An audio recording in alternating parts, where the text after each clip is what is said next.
Chapter 962. Shao Xing, who was dressed in a blue robe, appeared on the field with these indifferent words. Unlike the dazzling golden robes worn by saints such as Shao Chun and Saint Qingju, Shao Xing's attire couldn't be more ordinary. Coupled with the fact that he didn't exude any aura, Shao Chun looked like a person that no one would take a second look at if he was thrown into a crowd. He gave off the impression that he was an ordinary person. However, the two saints from the Fallen River Saints sect didn't think so. Although Shao Xing didn't exude any aura when he appeared, no one would think that Shao Xing was an ordinary person without any cultivation base, since he could appear out of thin air without anyone noticing. The two saints from the Fallen River Saints sect frowned as they looked at Shao Xing solemnly. After a long while, one of the saints seemed to have realized something and his expression changed drastically. He looked as though he had seen a ghost and his back was instantly drenched in sweat. What exactly had he sensed that could make a saint so terrified in an instant? It was as though he had seen a ghost. Sensing the change in this saint, another saint from the Fallen River Saints sect asked in confusion. "What's wrong?" He's a quasi-saint." Facing the saint's question, the saint who was almost scared out of his wits stuttered. That's right. This saint felt a shred of the aura of a secondary saint from Shao Xing. As a saint of the Fallen River Saints sect, although the Fallen River Saints sect was only a saint clan, it had been in existence for so many years. Naturally, the Fallen River Saints sect had come into contact with secondary saint clans. Moreover, there was actually a quasi-sage sect behind the Fallen River Saints sect. It could be considered as the protector of the Fallen River Saints sect. However, the Fallen River Saints sect had to pay a hefty price every year for such a protector. He had once been fortunate enough to see a quasi-saint from a quasi-saint sect from afar. That feeling was exactly the same as facing Shao Xing now. Moreover, the pressure that Shao Xing gave him was even more obvious. There was clearly no aura coming from Shao Xing, but the saint from the Fallen River Saints sect felt a bone-deep pressure when he faced Shao Xing. This pressure made him involuntarily tremble from the bottom of his heart. The two saints from the Fallen River Saints sect were scared out of their wit. It was hard to imagine that a quasi-saint sect would be standing in front of them at this moment. Moreover, it was simply unimaginable that there would be a quasi-saint sect on the small Tianshan continent. At this moment, the two saints simultaneously recalled a piece of news that had come from the Tianhe continent some time ago. It was that a new sect had been established by gathering the strength of the entire Tianhe continent. However, the Fallen River Saints sect did not take this rumor seriously. After all, a newly established saint sect was not worthy of the Fallen River Saints sect's attention. Who would have thought that this newly established saint sect was not a saint sect, but a quasi-saint sect? Shao Xing's appearance made the two saints from the Fallen River Saints sect completely lose their composure. However, Wang Luo still did not realize the situation and still dared to threaten them. "What, do you really want to attack me? Come if you have the guts. If anything happens to me, everyone on the Tianshan continent will be buried with me." The two saints, who were still thinking of using the Fallen River Saints sect to threaten the sacred palace, cursed in their hearts when they heard Wang Luo's word. He was simply an idiot. Even now, Wang Luo still did not realize that the sacred palace in front of him was a quasi-saint sect. It was obvious that a quasi-saint sect would not be afraid of a sacred sect. Wang Luo was only the young sect master of the Fallen River Saints sect. Even if his father, the sect master of the Fallen River Saints sect, personally came, the sacred palace would probably not care about him. They desperately signaled Wang Luo to stop talking.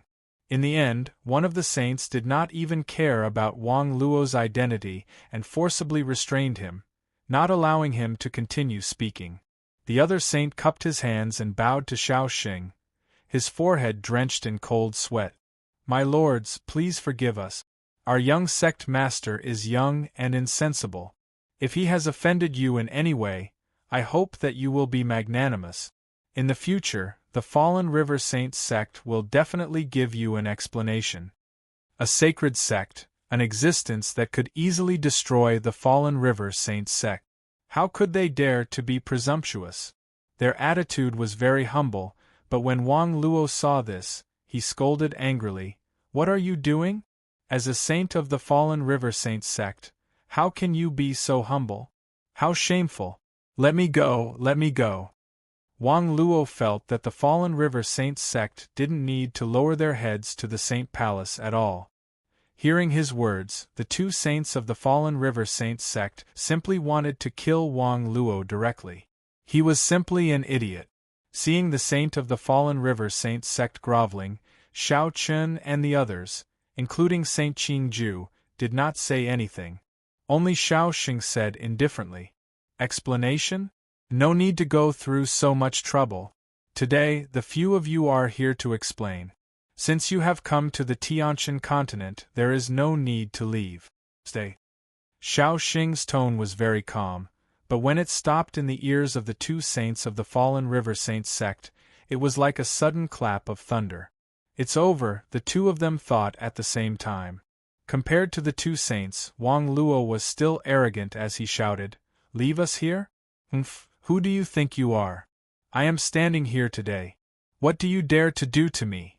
Let me tell you, I am the young sect master of the Fallen River Saints sect. If you dare to touch me, the saints of the Fallen River Saints sect will definitely flatten the Tianqian continent." He was still threatening Xiao Xing rudely. Hearing this, Xiao Xing did not say anything more. A terrifying aura soared from his body. This aura was far beyond that of a saint. It was clearly something that only a quasi-saint could possess.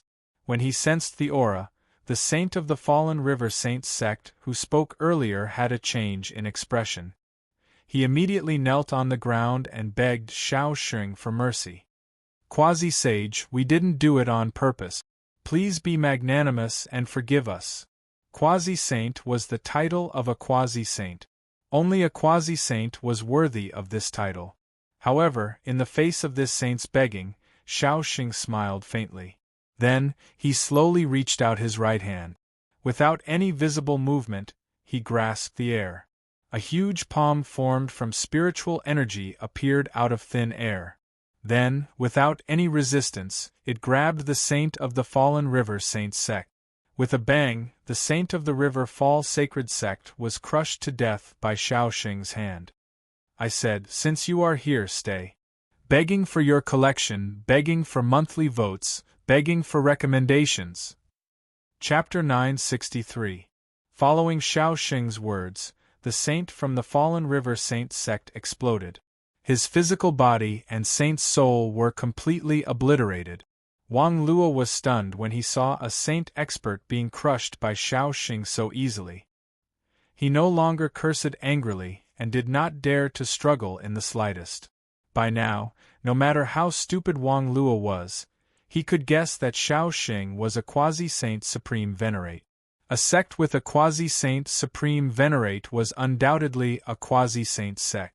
Wang Luo felt as though he had swallowed a fly and felt extremely uncomfortable.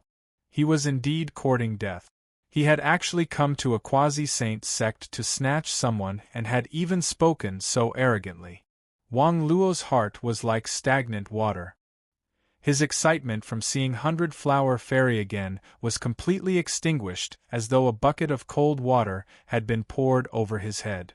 Now that things had come to this, it was no longer Wang Luo's own business. After offending a quasi-sage sect, Wang Luo's fate was no longer a big deal. This was because if he was slightly careless, the entire Falling River Sacred sect would probably be destroyed because of his actions. Although the Fallen River Saints sect also had a quasi-saint sect behind it, the relationship between the two sides was only connected through simple benefit. Who could guarantee that the quasi-saint sect behind the Fallen River Saints sect would be willing to fight to the death with the Sacred Palace for the Fallen River Saints sect? It should be known that a war between two quasi-saint sects would definitely shake the world. Moreover, who could be sure of the true strength of the Sacred Palace now? His heart was like stagnant water, but Xiao Xing clearly did not give Wang Luo a chance to regret. After killing the saint from the fallen river saint sect, Xiao Xing struck again and easily killed Wang Luo. Even though he was a saint from the fallen river saint sect and had a saint protecting him, Wang Luo was still unable to retaliate in front of Xiao Xing. The saint from the fallen river saint sect on the side could not do anything at all. Xiao Xing killed Wang Luo in front of the saint from the fallen river saint sect. After that, Xiao Xing looked at the saint and said, "I have a few questions for you." There were some things that they wanted to get answers from this saint. Under Xiao Xing's questioning, it did not take much effort for everyone to learn about the situation of the fallen river saint sect. To talk about the falling river saint sect, one must first talk about the starry sky where the heavenly Qin continent was located. The starry sky was boundless, and even secondary saints didn't know how big this world where the 100 races lived or how big this starry sky was. The heavenly Qin continent was as small as a grain of sand in this starry sky. No one knew much about the starry sky, including Xiao Xing.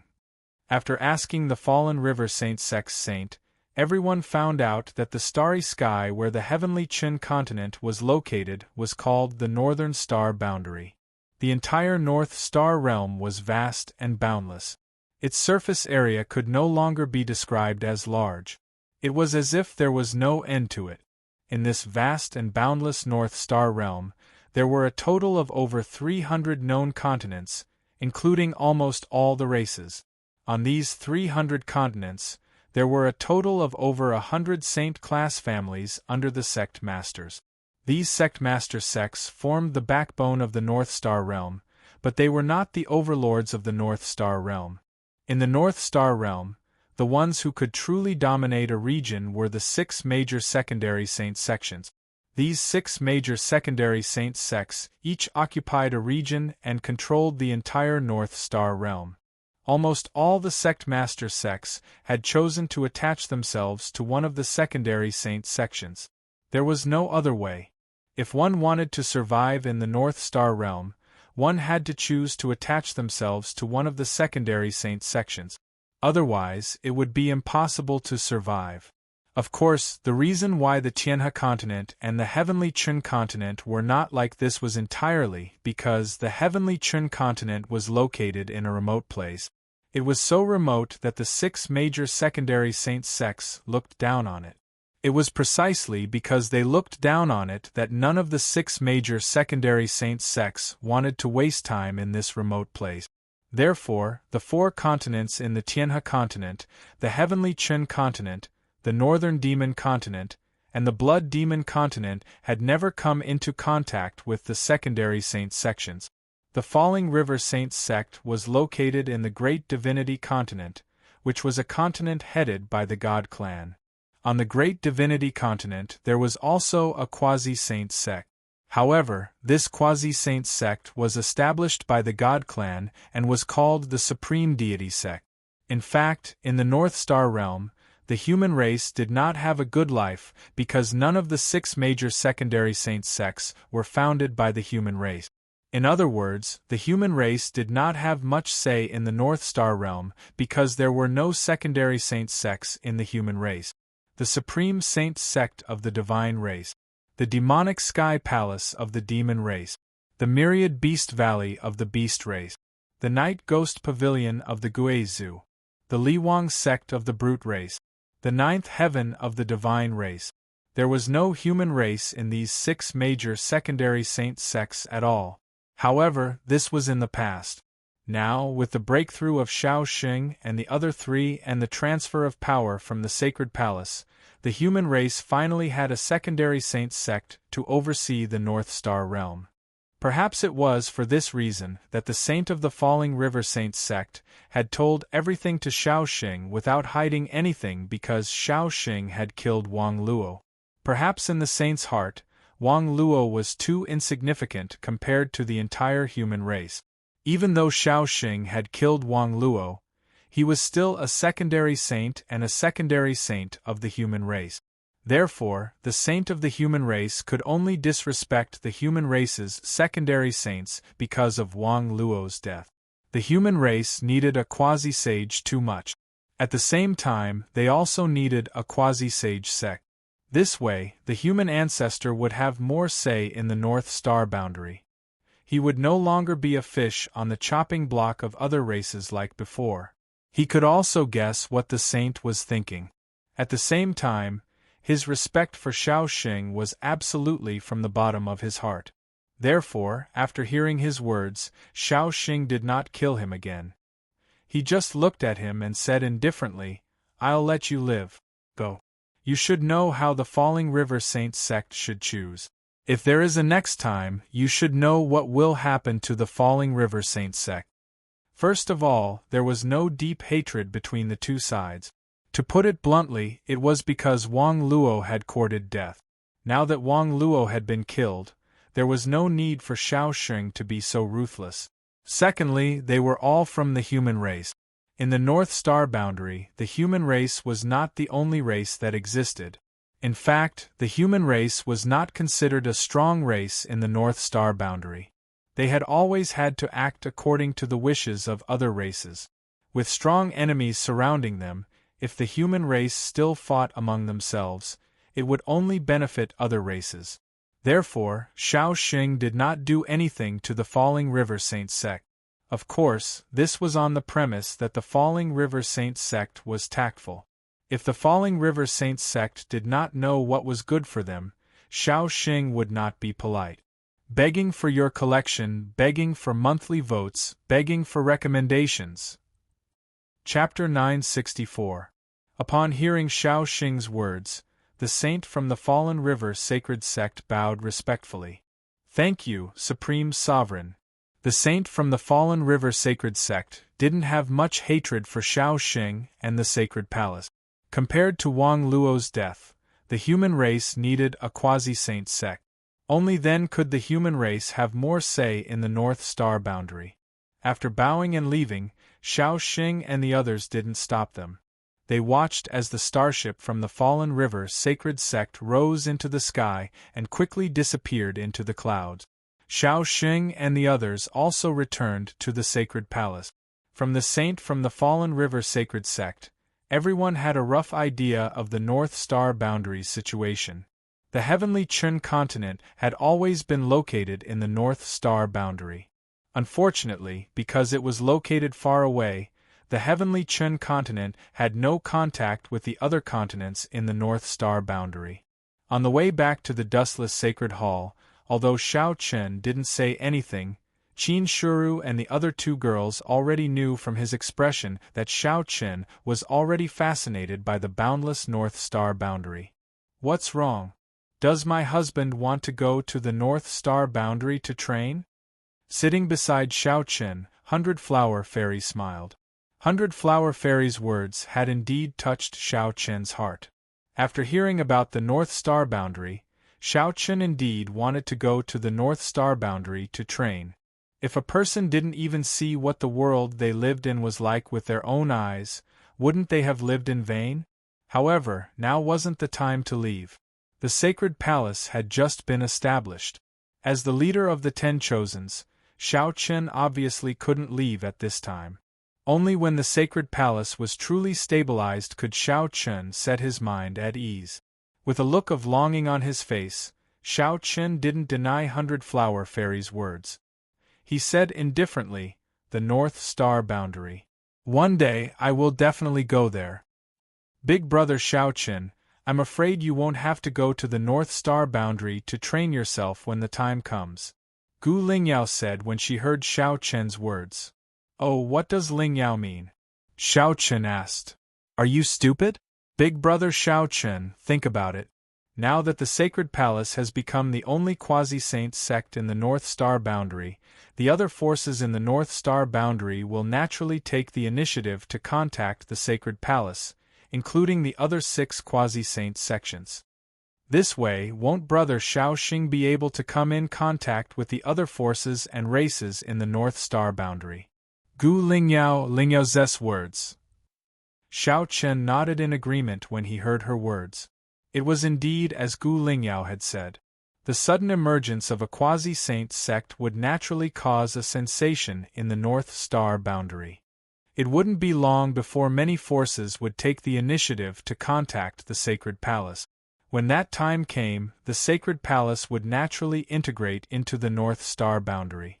The little girl was right, but it was still too early to talk about this. Let's wait and see. The sacred palace would naturally occupy a place in the North Star boundary once it was established. Xiao Chen temporarily suppressed the idea of going to the North Star boundary to train and continued to stay in the sacred palace. At the same time, half a month later, in the Fallen River Sacred Sect located on the Taishan continent, the saint who had returned from the heavenly Chen continent finally arrived. The starship had just landed and without any pause, the saint immediately went to meet the sect master of the Fallen River Sacred Sect, Wang Luo's father, Wang Qifeng. On this trip to the heavenly Chen continent, not only did Wang Luo die, but the human clan finally had a quasi-saint sect. This was such an important matter that the saint naturally had to report to Wang Qifeng as soon as possible. Moreover, it wasn't just him. The other saints of the Fallen River Sacred Sect obviously had the right to know as well. Therefore, when the saint rushed to the main hall of the Fallen River Sacred Sect, he also sent someone to inform the other saints to hurry to the main hall of the Fallen River Sacred Sect. In less than 15 minutes, more than 10 saints had gathered in the main hall of the Fallen River Sacred Sect. The leader was naturally the sect master of the Fallen River Sacred Sect, Wang Qifeng. All the saints looked at the saint who had returned from the heavenly Chen continent. Wang Qifeng was the first to speak. What happened?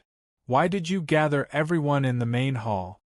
Gathering all the saints of the Fallen River Sacred Sect together was obviously not a small matter. In response to Wang Qifeng's question, the saint pondered for a moment before answering.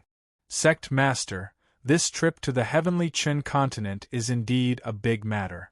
The young sect master has died. After thinking about it, the saint decided to speak frankly. After all, this matter couldn't be hidden. Although he knew that Wang Qifeng would definitely fly into a rage after hearing about Wang Luo's death, there was nothing he could do. As expected, Wang Qifeng was initially stunned when he heard those words, but he quickly flew into a rage. A terrifying pressure spread out from his body as he looked at the saint expert and shouted coldly. What did you say? Luo has died? Say it again. For a moment, Wang Qifeng couldn't accept the fact that Wang Luo had been killed and asked angrily. In response to Wang Qifeng's question, the saint took a deep breath and said, Sect Master, the young sect master has indeed died. After hearing the saint's answer again, a murderous intent gathered in Wang Qifeng's eyes. Forcefully controlling his emotions, Wang Qifeng said in a deep voice, Speak. What exactly happened? For a moment, Wang Qifeng really wanted to slap this saint to death. He and another saint had followed Wang Luo to the heavenly Chen continent, but in the end, Wang Luo and that saint had died at the same time, and only he had returned. Wang Qifeng had wanted to kill him for a long time, but this person was a saint of the Fallen River Saint sect after all. His status was not ordinary, so Wang Qifeng could not really kill him in front of so many people. Otherwise, what would the other saints think? Forcefully suppressing the anger in his heart, Wang Qifeng asked the saint to tell the whole story in detail. In response, the saint nodded and then told the story in detail to everyone present. In fact, the saints of the Fallen River Sacred Sect were gathered here not because of Wang Luo, but because of the Sacred Palace. That was the most important thing. Therefore, when he talked about the Sacred Palace, the saint gave a very detailed explanation. After hearing his description, the saints of the Fallen River Sacred Sect were all completely stunned. A secondary saint sect had actually appeared in the remote heavenly Chen continent? How was that possible? Some people didn't believe it, while others were shocked. However, the saint who returned from the heavenly Chen continent didn't seem to be lying. Moreover, the appearance of a quasi-saint sect was such an important matter that no one dared to talk nonsense about it. Therefore, after the initial shock, more than half of the saints chose to believe the saint's words. Begging for collection, begging for monthly votes, begging for recommendation. Chapter 965. As soon as the saint finished speaking, the entire main hall of the Fallen River Sacred Sect fell silent. All the saints, including Wang Qifeng, fell into complete silence. The human race finally had a quasi-sage sect. This was a matter that was enough to cause a huge earthquake in the entire North Star boundary. No one had expected that a quasi-saint sect would appear in the remote heavenly Qin continent and that Wang Luo had been killed by a quasi-saint from the sacred palace. In the face of a quasi-sage, even the protection of two saints was obviously insufficient. Therefore, after knowing the whole story, none of the saints present blamed this saint for not protecting Wang Luo well.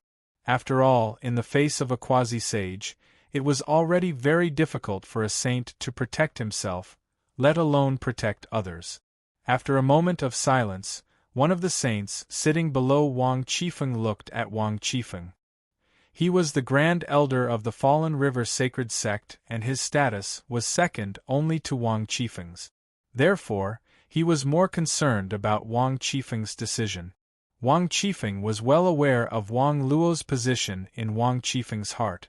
After all, Wang Qifeng only had one son, Wang Luo. Now that his only son had been killed, it would be a lie to say that Wang Qifeng didn't want to take revenge. However, the one who had killed Wang Luo this time was a quasi-sage sect. The River Fall Sacred Sect was an insignificant existence in front of it. If Wang Qifeng were to lead the saints of the Fallen River Holy Sect to avenge Wang Luo, the only path that awaited the Fallen River Holy Sect would be annihilation. Afraid that Wang Qifeng would do something irrational on impulse, the first elder looked at him. After hesitating a few times, he finally opened his mouth and said, "Don't worry. Sect Master, you can't." The first elder wanted to persuade Wang Qifeng to calm down, but before he could finish speaking, Wang Qifeng directly interrupted him. "All right, I know. You don't need to say anything more. I didn't expect that our human race would have a secondary saint sect. This is a good thing for our human race. As such, how can I be someone who doesn't see the big picture? I already know about Luo Er's matter, so don't mention it again." The saints did not want Wang Qifeng to find trouble with the sacred palace. This was not only because of the sacred palace's strength, but also because the human race of the North Star boundary needed the sacred palace too much. It was no exaggeration to say that the sacred palace would soon become the leader of the human race. Wang Qifeng was the first to leave the main hall. From the looks of it, he was still unable to let go of Wang Luo's death. However, this was only human nature. After all, Wang Qifeng was Wang Qifeng's only child. It would be strange if Wang Qifeng wasn't grieving over Wang Luo's death. After Wang Qifeng expressed his stance, the saints did not think too much about it. They discussed whether they should send someone to the heavenly Qin continent to formally pay a visit to the sacred palace. However, while the saints of the Fallen River Holy Sect were thinking about formally paying a visit to the sacred palace, Wang Qifeng, who had left the main hall alone, returned to his residence. He could no longer control the anger in his heart and smashed everything in his room to vent his anger. Now that he was alone, Wang Qifeng no longer looked the same as before. His eyes were bloodshot, like a wild beast ready to devour someone at any moment.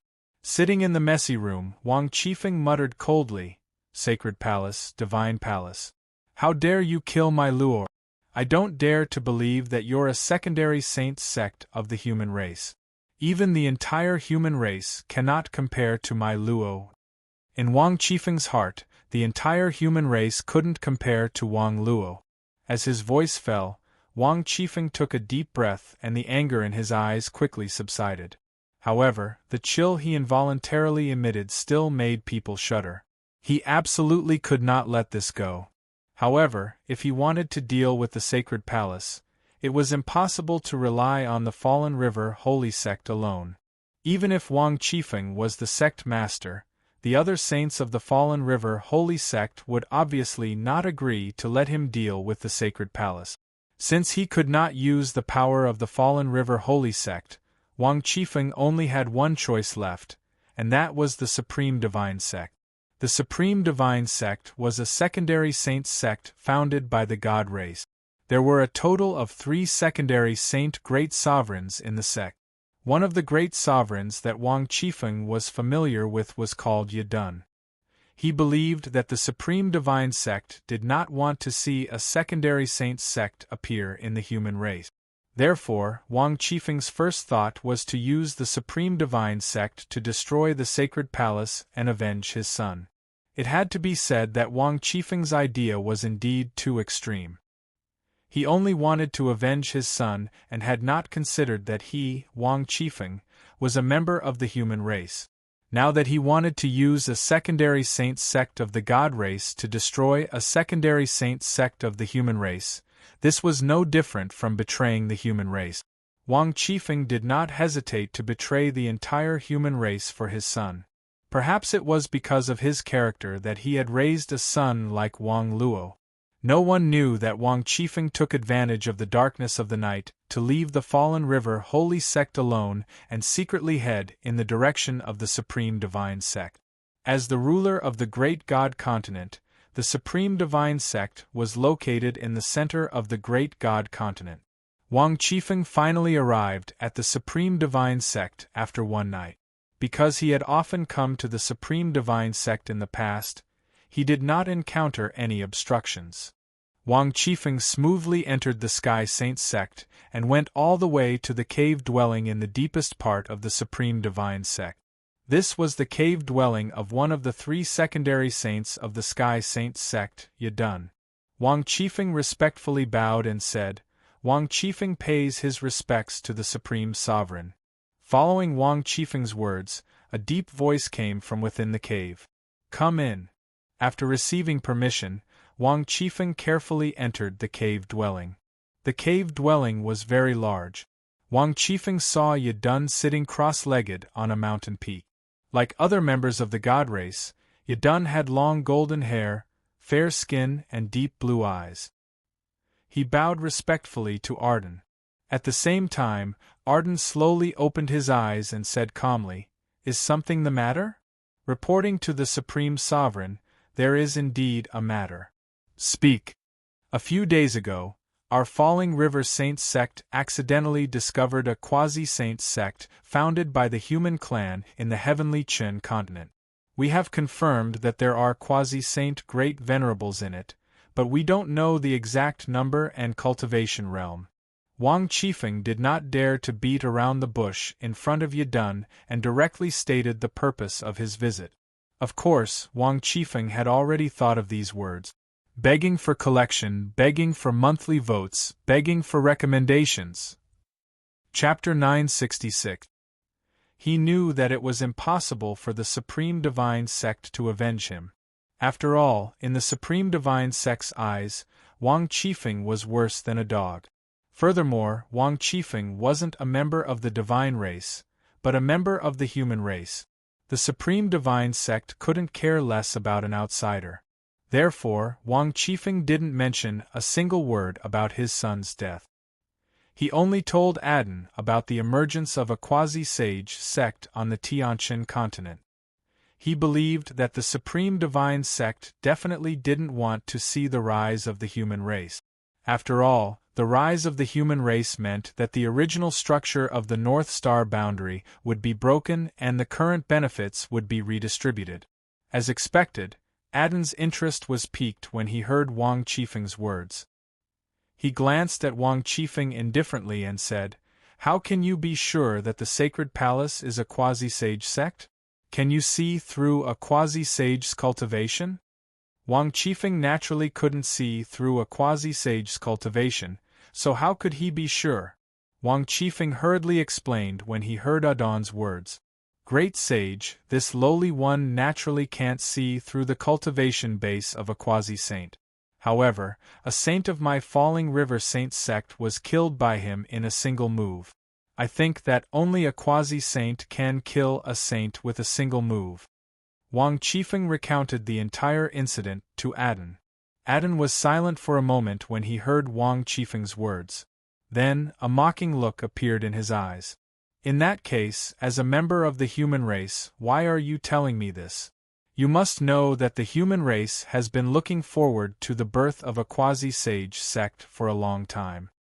As a member of the human race, Wang Qifeng shouldn't have appeared in the Supreme Divine Sect after encountering such a situation. However, he had come and told Aden everything he knew in detail. Wang Qifeng could sense a strong sense of disdain in Arden's words. Thinking about it, a person who betrayed his own race would definitely be looked down upon no matter where he went, including Arden, who was a quasi-saint of the divine race. A sense of humiliation rose in his heart, but Wang Qifeng didn't dare show it on his face. He knelt on the ground and spoke respectfully like a dog wagging its tail. Great Sovereign must be joking. Although this lowly one was born a member of the human race, this is something that cannot be changed. In fact, this lowly one has always been proud of the divine race. Wang Qifeng's shameless words so calmly made Aden laugh loudly. Haha, good. You have no choice. So, you'd rather give up your identity as a human and become a dog of the divine race? Aden didn't hide the ridicule in his words, but even so, Wang Qifeng still smiled flatteringly. Yes, yes, yes. This lowly one is willing to give up his identity as a human and become a dog of the divine race. From now on, this lowly one is a dog of the Great Sovereign and the Supreme Divine Sect. I will bite whoever the Great Sovereign tells me to bite. This time, Wang Qifeng was even more disdainful than those demonic cultivators. Perhaps Wang Qifeng thought that he was doing all this for the sake of avenging his son, but he had obviously neglected the fact that Wang Luo's death wasn't the main reason. It could only be said that Wang Qifeng was born to be such a person who was only fit to be a dog of others. Looking at Wang Qifeng, who was prostrating himself on the ground, Aten smiled and said, "Get lost. I already know what happened."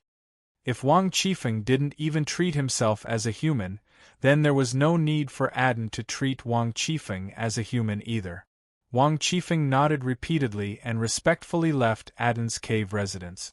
After leaving the Supreme Divine Sect, the smile on Wang Qifeng's face instantly disappeared and was replaced by an extremely cold expression.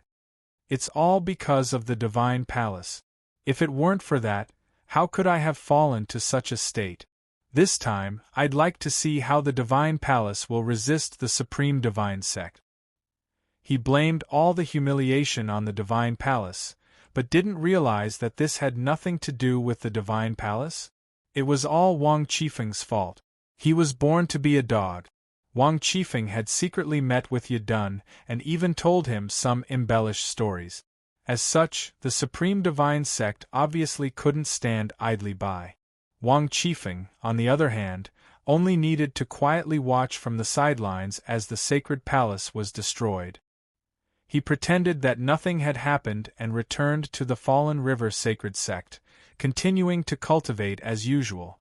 At the same time, the Divine Palace on the heavenly Chen continent was incomparably peaceful. On one hand, they continued to expand the sacred region, on the other hand, they were constantly perfecting various aspects of management. At the same time, they naturally didn't neglect their cultivation. With the sacred region as an excellent cultivation environment, all the Sacred Palace disciples, including the deacons and half-saint elders, worked hard to improve their cultivation. The days were peaceful and fulfilling. Like everyone else, Shao Chun also worked hard on his cultivation. Now that he had reached the entry level of the Dao Emperor realm, his cultivation had completely stabilized, and his foundation was even more solid than before. On this day, Shao Xing called Shao Chun to the main hall of the central peak. Shao Chun bowed when he saw Shao Xing sitting alone in the main hall. Then, he smiled and said, "Ancestor, why have you called me here?" Shao Chun appeared very relaxed in front of Shao Xing.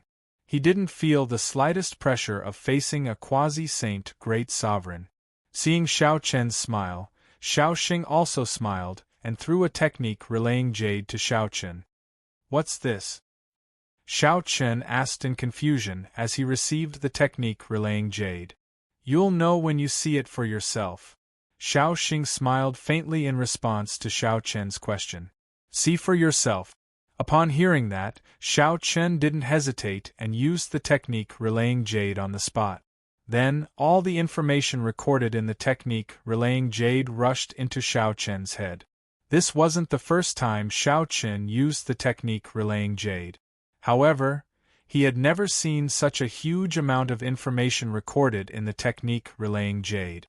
Even Xiao Chen felt a little dizzy after receiving all the information in the technique relaying jade. It took him a full 15 minutes to receive all the information in the technique relaying jade. He shook his aching head, but soon, a glint of excitement flashed in Xiao Chen's eyes. He looked at Xiao Xing and said in disbelief, "Ancestor, this is—" He didn't expect that the technique relaying jade that Xiao Xing gave him would actually record a saint-grade martial skill called the 9 Sword Qi. This was the first time Xiao Chen had come into contact with a saint-grade martial skill. It was no wonder that Xiao Chen was so excited. Begging for collection, begging for monthly votes, begging for recommendations. Chapter 967. During this period of time, Xiao Chen had been constantly staying in the sacred palace. On one hand, he had been consolidating his cultivation, and on the other, he had been cultivating a new martial skill. It was the 6th finger of the 9 sword finger, the fish intestine sword finger. The fish intestine sword finger was a low-grade saint-rank martial skill according to its might. After several days of bitter cultivation, Xiao Chen had discovered that it was extremely difficult to cultivate the fish intestine sword finger. There was a huge threshold between the heaven rank and the saint rank. The most obvious one was that saint-rank martial skills required the power of laws to be executed. Without comprehending the power of laws, it was impossible to cultivate saint-rank martial skills. The fish intestine sword finger was very difficult to cultivate, but its might was absolutely shocking. Now, Xiao Xing had passed another low-grade saint-rank martial skill to Xiao Chen, the 9 Sword Qi. This had indeed made Xiao Chen feel extremely excited. If he could successfully cultivate these two low-grade saint-rank martial skills, then Xiao Chen's strength would definitely improve tremendously. When he saw Xiao Chen looking at him with a pleasantly surprised expression, Xiao Xing scolded jokingly from the main seat. "A mere low-grade saint-rank martial skill can make you so happy? Kid, to think that you're a descendant of the 10 great chosens of my sacred palace. Scram and cultivate properly. Don't lose to others, otherwise you'll lose all face as the number 1 chosen. If you have anything you don't understand, you can ask me at any time." Xiao Chen left the hall after a round of joking and scolding. Needless to say, the 9 Sword Qi that Xiao Xing had given him was really like a pillow delivered to him when he was feeling sleepy. Ever since he had broken through to the Tao Emperor realm, Xiao Chen had started to feel slightly dissatisfied with the might of heaven-rank martial skills. This feeling had become more and more obvious with the passage of time. So, Xiao Chen had started to cultivate the fish intestine sword finger. Now, Xiao Xing had passed on the 9 Sword Qi to Xiao Chen.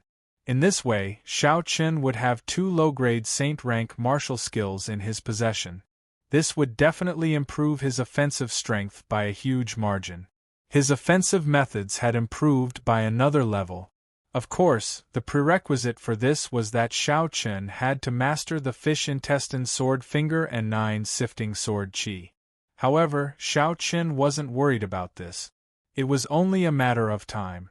Xiao Chen wanted a saint-rank movement martial skill. However, now wasn't the time. The fish intestine sword finger and 9 Sword Qi in his possession were already enough to give Xiao Chen a headache. Biting off more than one could chew was bad. So, Xiao Chen made a very rational choice. He would first master the fish intestine sword finger and 9 Sword Qi before asking Xiao Xing for a saint-rank movement martial skill. The current sacred palace didn't have many saint-rank martial skills, but it was absolutely not few either. After all, the sacred palace had gathered the strength of 2 continents. According to Xiao Chen's estimation, there should be around 20 saint-rank martial skills in the sacred palace. Even if there weren't that many, it wouldn't be far off. In the following days, Xiao Chen began to concentrate on cultivating the 2 saint-rank martial skills, the fish intestine sword finger and 9 sifting sword qi. Of course, it wasn't just Xiao Chen. The other chosen, including Qin Shuru and the other 2 girls, had also begun to cultivate saint-rank martial skills. With the breakthrough in their cultivation, Xiao Chen and the other chosen also reached the point where they could cultivate saint-rank martial skills. Given the current wealth of the sacred palace, they naturally wouldn't be stingy. After all, Xiao Chen and the others were the most outstanding group of people in the sacred palace. The sacred palace would naturally nurture this group of people with great efforts.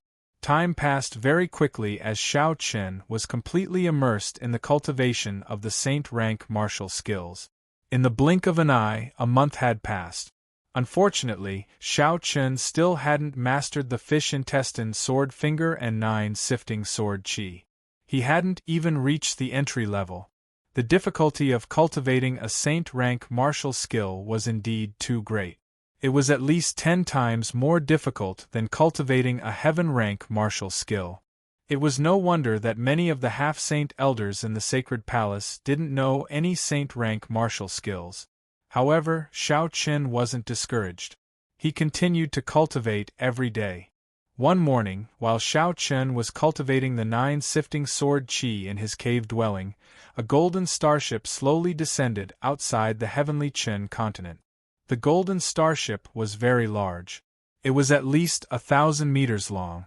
Its entire body was golden and the words Supreme Deity Sect were emblazoned on its hull. The arrival of the Supreme Deity Sect's starship on the heavenly Qin continent naturally alarmed the sacred palace. Sacred Palace Saint Venerates flew out of the sacred region and headed straight for the Supreme Deity Sect's starship. Such a large movement naturally attracted Xiao Chen's attention. After asking around, he learned that the Supreme Deity Sect had arrived. What exactly did the Supreme Deity Sect want to do by suddenly descending on the heavenly Qin continent? Xiao Chen's heart sank slightly. To be honest, he was very curious about this famous quasi-saint sect in the northern star boundary. Therefore, Xiao Chen didn't hesitate and planned to take a look himself. Xiao Chen wasn't the only one with this idea. The other saints and saintesses were the same, including Qin Shuru and the other 2 girls.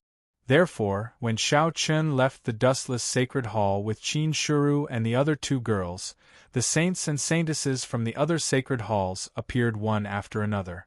In the end, the group of people rushed towards the Supreme Deity Sect's starship together. When Xiao Chen and the others arrived in the sky above the Supreme Deity Sect's starship, many experts from both the Sacred Palace and the Supreme Deity Sect had already gathered in this space. On the Supreme Deity Sect's side, there were a total of 20 saints and 1 quasi-saint. As for the half-saints and Tao emperors below them, there were even more of them. However, compared to the Supreme Deity Sect, the Sacred Palace's side wasn't weak either. They had more saints than the Supreme Deity Sect, a total of 25. The number of half-saints and Tao emperors below them also suppressed the Supreme Deity Sect in terms of numbers. The experts from both sides faced each other in the sky. At the same time, the quasi-saint leading the Supreme Deity Sect's group was Yadun. Standing in front of the Supreme Deity Sect experts, Yadun swept his gaze across the Sacred Palace group and said indifferently, "What, is this how the Sacred Palace's quasi-saints treat their guests? We've come all the way here, but you're not even willing to show your face?" In truth, Yadun wasn't very interested in the Sacred Palace saints. He only wanted to see if the Sacred Palace really had a quasi-saint and what their cultivation was like. If the Sacred Palace was too weak, Yadun didn't mind directly destroying the Sacred Palace in one fell swoop and not giving it a chance to grow. As soon as Yadun finished speaking, two figures appeared out of thin air in front of the sacred palace group. They were the two ancestors, Shao Xing and Mengjie. When the two quasi-saint great sovereigns appeared, a strange look flashed through Yadun's eyes when he saw Shao Xing and Mengjie. Two quasi-saints. It looks like the sacred palace is stronger than I expected. Yadun looked at Shao Xing and Mengjie with an indescribable light flickering in his eyes. He was the first to speak with a smile on his face and looked very gentle. I heard that a quasi-saint sect has appeared in the human race. Today, I've come as a representative of the Supreme Deity sect to pay a visit. It looks like the rumors aren't baseless. The human race finally has its own quasi-saint sect. Congratulations! Begging for your collection, begging for monthly votes, begging for recommendations. Chapter 968. Yadun congratulated him with a warm smile on his face, but everyone present knew that Yadun's words were definitely fake. No one would believe that Yadun had traveled thousands of miles from the Taishan continent to the heavenly Qin continent just to congratulate the founding of the sacred palace. To put it bluntly, Yadun's main purpose was to test the strength of the sacred palace. Before coming, Yadun had already discussed with the other two secondary saints of the Supreme Deity sect.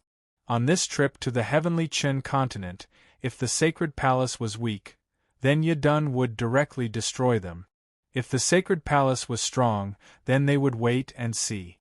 It was no exaggeration to say that Yadun chose not to attack because Shao Xing and Mengjie had appeared at the same time. Otherwise, if only Shao Xing or Mengjie had appeared, Yadun would have already attacked. Yadun's cultivation was at the initial stage of the quasi-saint realm, while Shao Xing and Mengjie were only at the beginning stage of the quasi-saint realm. Therefore, Yadun could indeed win in a one-on-one battle. Moreover, if he was willing to pay a price, he should be able to seriously injure either Shao Xing or Mengjie. Of course, it wouldn't be easy to kill them, but it didn't matter. As long as he could seriously injure them, the sacred palace would be destroyed. Unfortunately, Shao Xing and Mengjie had appeared at the same time. Facing two quasi-saint great sovereigns, Yadun didn't choose to attack. Of course, Yadun didn't know that the sacred palace actually had four quasi-saint great sovereigns.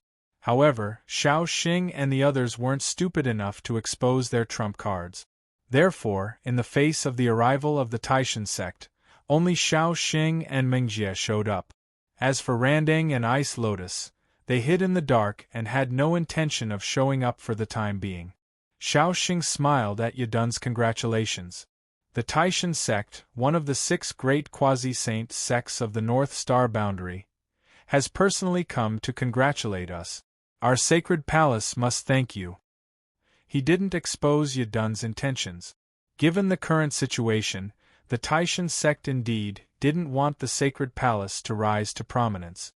They didn't want to see the emergence of a quasi-saint sect in the human race. However, since the sacred palace could become a quasi-saint sect, it naturally wouldn't be simple. Therefore, the Supreme Divine sect didn't want to rashly start a war. Otherwise, if the sacred palace's strength exceeded the Supreme Divine sect's expectations and a war broke out, it would definitely not be a good thing for the Supreme Divine sect. After all, if the Supreme Deity sect and the sacred palace fought to the bitter end, who would benefit? It was the other 5 quasi-sage sections. It was precisely because of this concern that Yadun had come to investigate the sacred palace. Of course, while Yadun was investigating the sacred palace could also use this opportunity to understand the strength of the 6 quasi-saint sects in the North Star boundary. To put it bluntly, both sides were testing each other.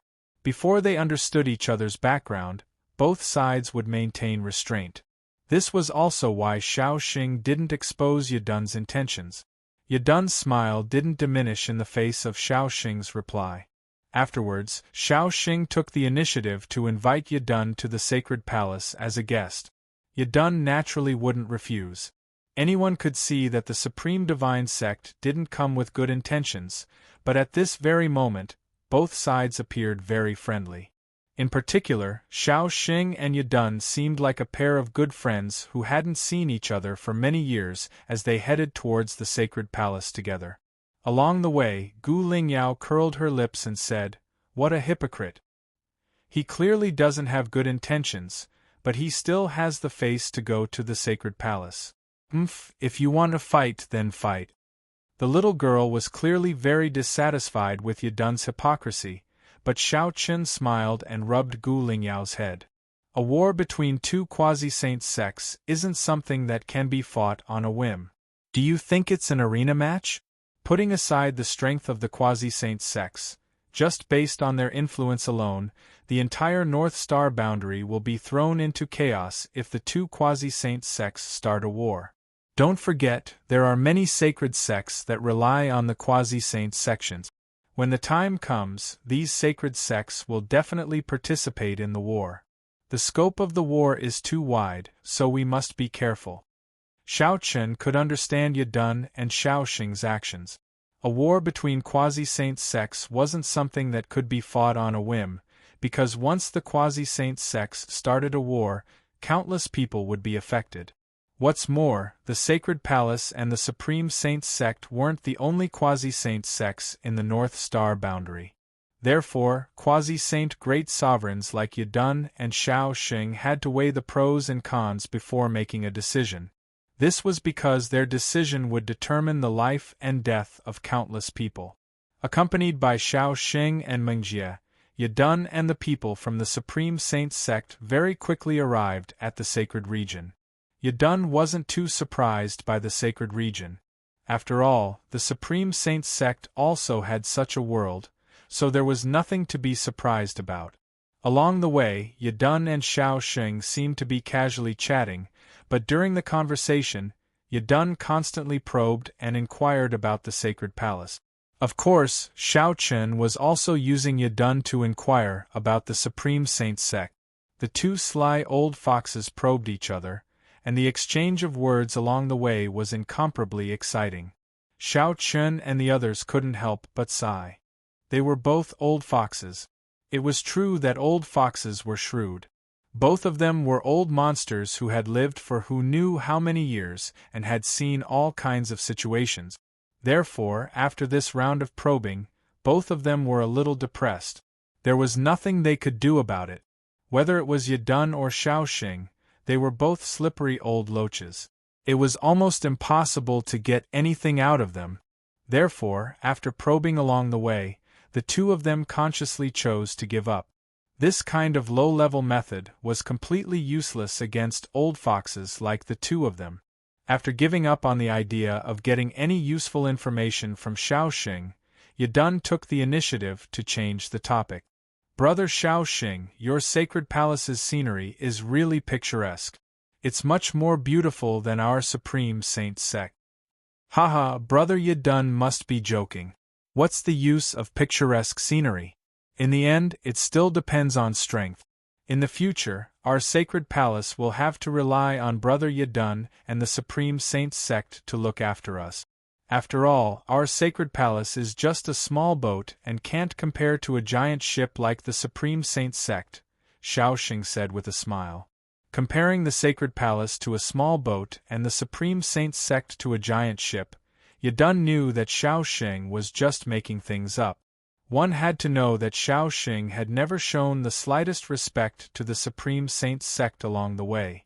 Therefore, Yadun didn't believe that the sacred palace would need the Supreme Saint sect's help. Begging for your collection, begging for monthly votes, begging for recommendations. Chapter 969. Amidst the hypocritical conversation, the group soon arrived at the central peak of the sacred palace. There were more than 100 Supreme God sect experts who had come with Adon. In order to entertain them, Shao Xing immediately ordered the servants to prepare food and wine, saying that he wanted to drink with Adon until they were drunk. The seemingly ordinary conversation was filled with intrigue. The food and wine had already been prepared in a huge garden behind the central peak. Shao Xing, Mengjie, and Adon, the three quasi-saint supreme sovereigns, were naturally seated at the main seats. On the two sides below the three of them were the people from the Supreme Divine Sect and the people from the Sacred Palace. As the chosen and saintess of the Sacred Palace, Xiao Chen and the others were naturally qualified to attend. They sat in the 1st to 10th seats below Xiao Xing, which was a little higher than the other saints. When the food and wine were served, Xiao Xing raised his glass and downed it with Adon. As the banquet progressed, the atmosphere seemed harmonious, and the Supreme Divine Sect seemed to have really come to congratulate the Sacred Palace. However, halfway through the banquet, Aten suddenly spoke up. The Sacred Palace's 10 chosen and saintesses are indeed impressive. Brother Xiao Xing, since there's such an opportunity today, why don't you let the Supreme God Sect's chosen and the Sacred Palace's chosen spar? It'll also teach the kids of the Supreme God Sect that there's always someone better. Adon suggested that the Supreme God Sect's chosen and the Sacred Palace's chosen should spar. Adon had brought a Supreme God Sect chosen with him to the heavenly Qin continent, Kusa. There were a total of 8 chosen and saintesses in the Supreme God Sect. Kusua was ranked 3rd and was very powerful.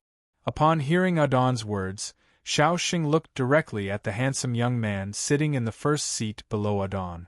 He had long golden hair, deep blue eyes, fair skin, and a thin figure. This young man was the Supreme God Sect's 2nd chosen, Kusa. Faced with Xiao Xing's gaze, Kusua's expression didn't change at all. Withdrawing his gaze, Xiao Xing looked at Yadun and smiled. All right, since Brother Yadun is in such a good mood, how can I be a wet blanket? As he spoke, Xiao Xing looked at Xiao Chen and the others on his side and asked calmly, How about it? Do any of you have the confidence to ask for advice from Holy Son Kusua? On one hand, Yadun wanted to suppress the Sacred Palace by proposing a spar between the 2 chosen. On the other hand, he wanted to observe the strength of the Sacred Palace's chosen. Don't think that this was just a simple exchange of pointers. In fact, it wasn't. You could guess the general strength of every sacred sect, or even every quasi-sacred sect, from the strength of their holy son. After all, what did the saint represent? He represented the hope of every sage sect and even every quasi-sage sect. The stronger the saint was, the stronger the sect would be. The two complemented each other. Xiao Xing had already guessed Yadun's thoughts, but even so, Xiao Xing didn't refuse. Upon hearing Xiao Xing's words, Xiao Chen and the others looked at each other. Then, Chen Ling stood up and said, Patriarch, let me do it. Chen Ling was the 2nd chosen of the Sacred Palace. Xiao Xing nodded in satisfaction when Chen Ling took the initiative to stand up. He had already planned to let Chen Ling fight. This battle couldn't embarrass the Sacred Palace, but at the same time, they couldn't let Yadun see the Sacred Palace's strength. Therefore, Chen Ling was the most suitable candidate. He didn't let Xiao Chen fight. After all, Kusua was only the 3rd chosen of the Supreme Sect. It was indeed inappropriate to let Xiao Chen, the 1st chosen of the Sacred Palace, fight. Moreover, Long Qing was from the Dragon Clan. It was best not to expose his identity. As for Chen Yu, he clearly had no intention of fighting. Emperor Qing's strength was perhaps slightly weaker than Kusua's. Therefore, after much consideration, Chen Ling was the most suitable candidate. Chen Ling volunteered. Kusua also stood up. The two walked to the center of the garden and stood facing each other. Chen Ling said indifferently. The 2nd chosen of the Sacred Palace, Chen Ling, hearing this, Kusua's expression remained calm as he said, Second Holy Son, I hope you don't disappoint me. I don't think so. Chen Ling smiled. The battle between the 2 sacred sects chosen was about to begin. After all, this was the first time the Supreme Sect and the Sacred Palace had come into contact. Kusua didn't waste any time. As soon as he finished speaking, he made the first move. He pointed a finger and a golden light flashed. It was just a casual attack, but its power was indeed extraordinary. Seeing this, Chen Ling also pointed out with his finger, and a large blue light shot out from his finger. The 2 rays of light collided in the air. After an intense collision, they cancelled each other out. In the first exchange, both parties were equally matched. Soon after, Kusuo took a step forward and his figure flashed as he charged towards Chen Ling at lightning speed. Chen Ling's strength was not bad to be able to block his first attack. Kusuo no longer held back and raised his speed to the limit. He immediately engaged in an intense battle with Chen Ling. Their speed was extremely fast. The two figures shuttled through the field like ghosts. Sonic booms constantly rang out. Such an intense battle caused the crowd to be unable to take their eyes off it. It was no exaggeration to say that the battle strength displayed by Chen Ling and Kusuo was enough to fight against a half-step saint expert. If the two were compared to the chosen of the sacred sex, the difference was indeed not small. If a sacred sex chosen were to fight against them, they would probably be defeated in less than 100 moves. As chosen of the sacred sex chosen of the sacred sex could not be compared to the sacred sex chosen of the sacred sections. Although both sides were called chosen of the sacred sex, the difference between them was not to be underestimated. One had to know that the cultivation conditions of the sacred sex chosen of the sacred sex were much better than the sacred sex chosen of the sacred sections. Under the premise of such a huge difference in cultivation conditions, the sacred sex chosen of the sacred sex were naturally much stronger than the sacred sex chosen of the sacred sections. Chen Ling and Kusuo's attack speed was extremely fast. In the blink of an eye, the two had exchanged hundreds of moves. It could be said that every punch hit the flesh. Up until now, the two of them had not fallen into a disadvantageous position. They were still evenly matched. At the same time, Xiao Xing and Yadun, who were on the high seats, had their own thoughts. Especially Yadun. His eyes were fixed on Chen Ling and Kusuo, who were in the midst of an intense battle. His eyes flashed with an inexplicable light. No one knew what he was thinking. From the current situation, the difference in strength between Kusuo and Chen Ling was not that great. It would not be easy for the two of them to determine the winner. Please add, please vote, recommend. Chapter 970. An indescribable light flickered in his eyes. No one knew what he was thinking. Only Adon himself knew that there was a touch of bitterness and seriousness in his heart. He had thought that the sacred palace was just a newly established quasi-saint sect. Even if it had a quasi-saint great sovereign overseeing it, there would still be a gap in overall strength between it and an established quasi-saint sect like the Supreme God sect. However, what Adon didn't expect was that the sacred palace wasn't as weak as he had imagined. Apart from the two quasi-saint great sovereigns, Xiao Xing and Mengjie, the sacred palace chosen were also extremely strong. Based on the sacred palace chosen's battle strength, Adon could easily guess that the other disciples of the sacred palace wouldn't be too weak either. At least, they wouldn't be as weak as he had imagined. It wasn't an exaggeration to say that the sacred palace was fully qualified to contend with an established quasi-saint sect like the Supreme God sect. Looking at the fierce battle between Chen Ling and Kusuo, Kusuo was the third chosen of the Supreme God sect, but he couldn't gain the slightest advantage over Chen Ling. Even with Adon's eyesight, it was difficult to tell who would win in the end. However, even if there was a victor, it would definitely be a Pyrrhic victory. There was even a possibility that both sides would suffer heavy losses. After personally witnessing the sacred palace, Adon had to admit that the sacred palace was indeed not to be underestimated. Based on the strength that the sacred palace had displayed so far, Adon had to treat them with caution. The sacred palace was no longer the new quasi-saint sect that Adon had guessed could be destroyed with a wave of his hand. In the face of such a sacred palace, Aten was not strong enough. If the supreme divine sect really wanted to attack the sacred palace, the heavenly saint sect would have no problem winning in the end. However, it was undeniable that the supreme divine sect would have to pay a painful price. Was it really worth it to pay such a painful price for the sake of the sacred palace? This was a question that Adon had to consider. Of course, Yadun believed that the Supreme Divine Sect would definitely win because he had only considered the strength that the Sacred Palace had displayed so far. If Yadun had known that the Sacred Palace had more than 2 quasi-saint supreme venerates, he probably wouldn't have thought so. But even so, Yadun had completely given up on the idea of attacking the Sacred Palace. He had no choice. The Sacred Palace's appearance had changed the situation in the North Star boundary. As a wise old man, how could Yadun allow the Supreme Divine Sect to take the lead? One had to know that if the Supreme Deity Sect and the Sacred Palace really fought to the death and both sides suffered heavy losses, the other 5 quasi-saint sects would be the happiest. This was the situation that Aten was most unwilling to see. As for Wang Qifeng and the Fallen River Sacred Sect, how could Yadun not know that Wang Qifeng was trying to sow discord?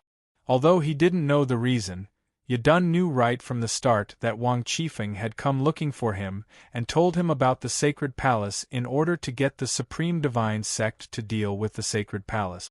Unfortunately, the Sacred Palace's strength had exceeded Arden's expectations, so he gave up on the idea. He wasn't going to attack the Sacred Palace anymore.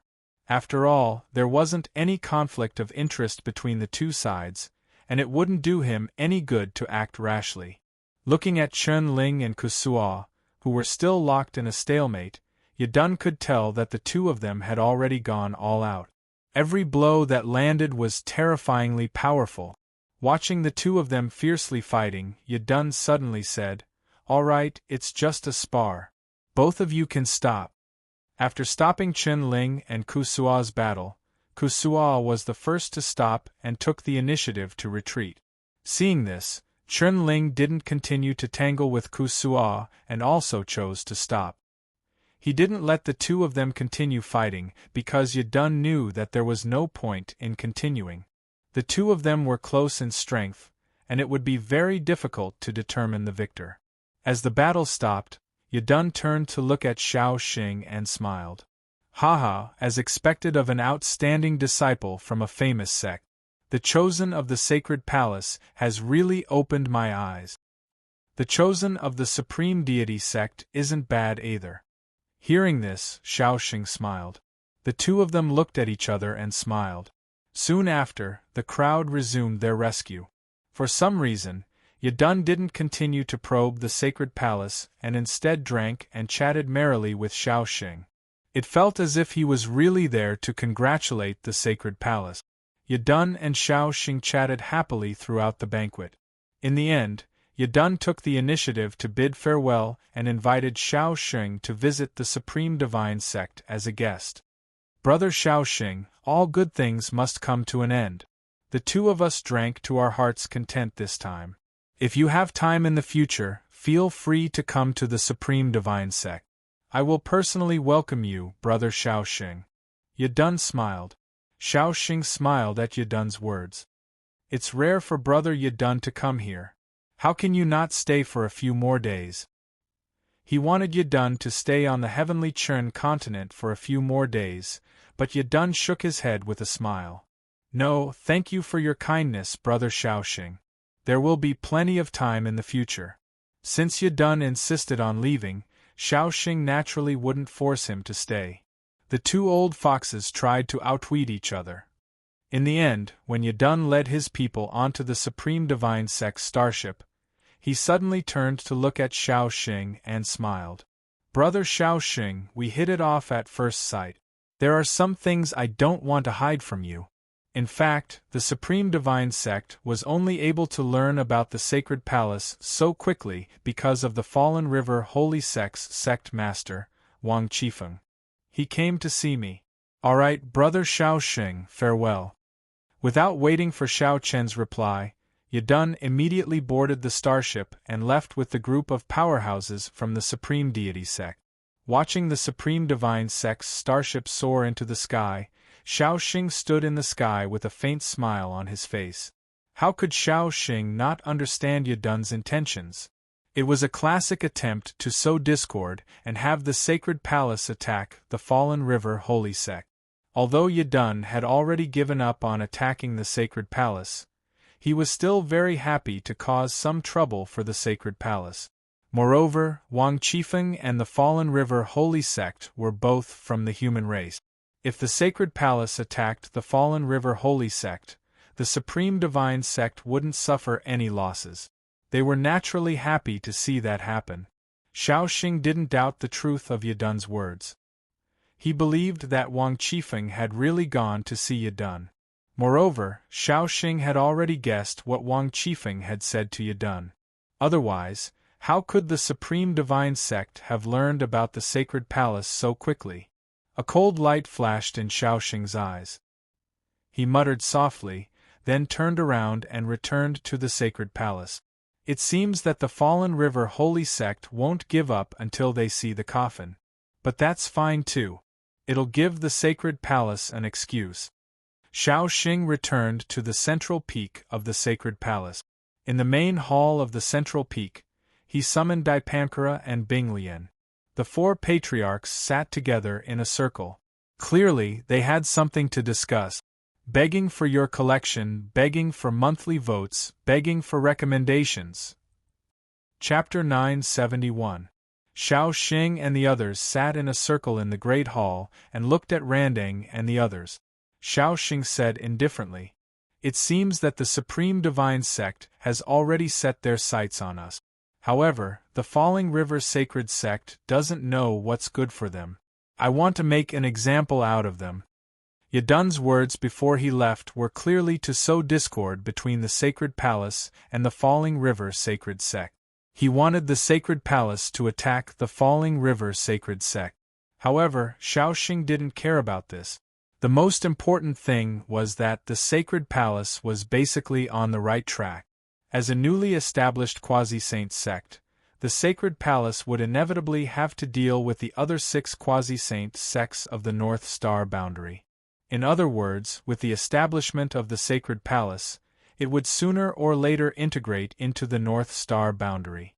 As a result, the Sacred Palace had just been established and didn't have much of a reputation.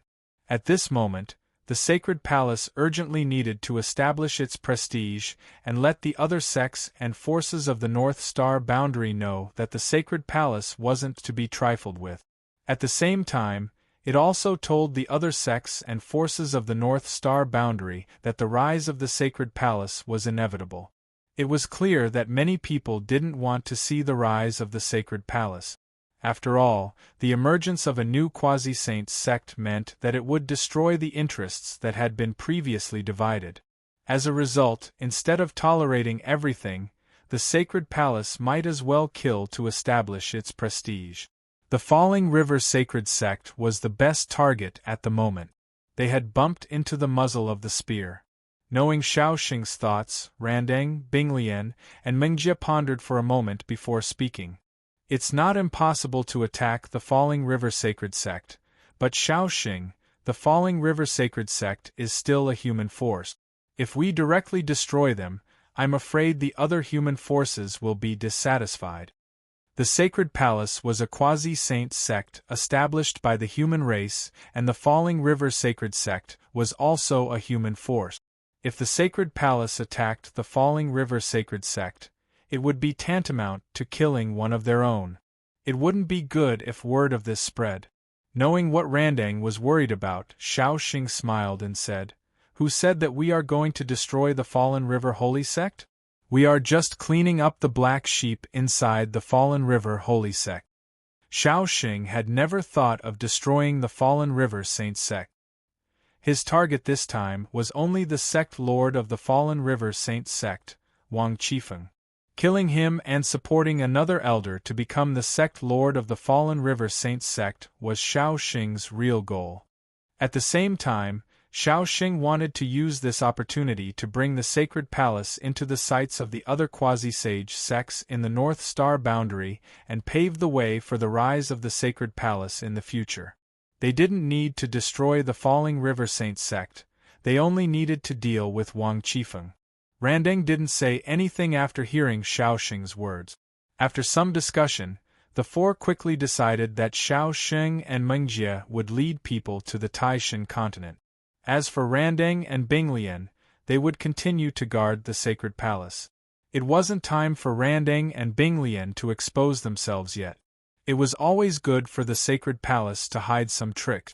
The four patriarchs made their decision.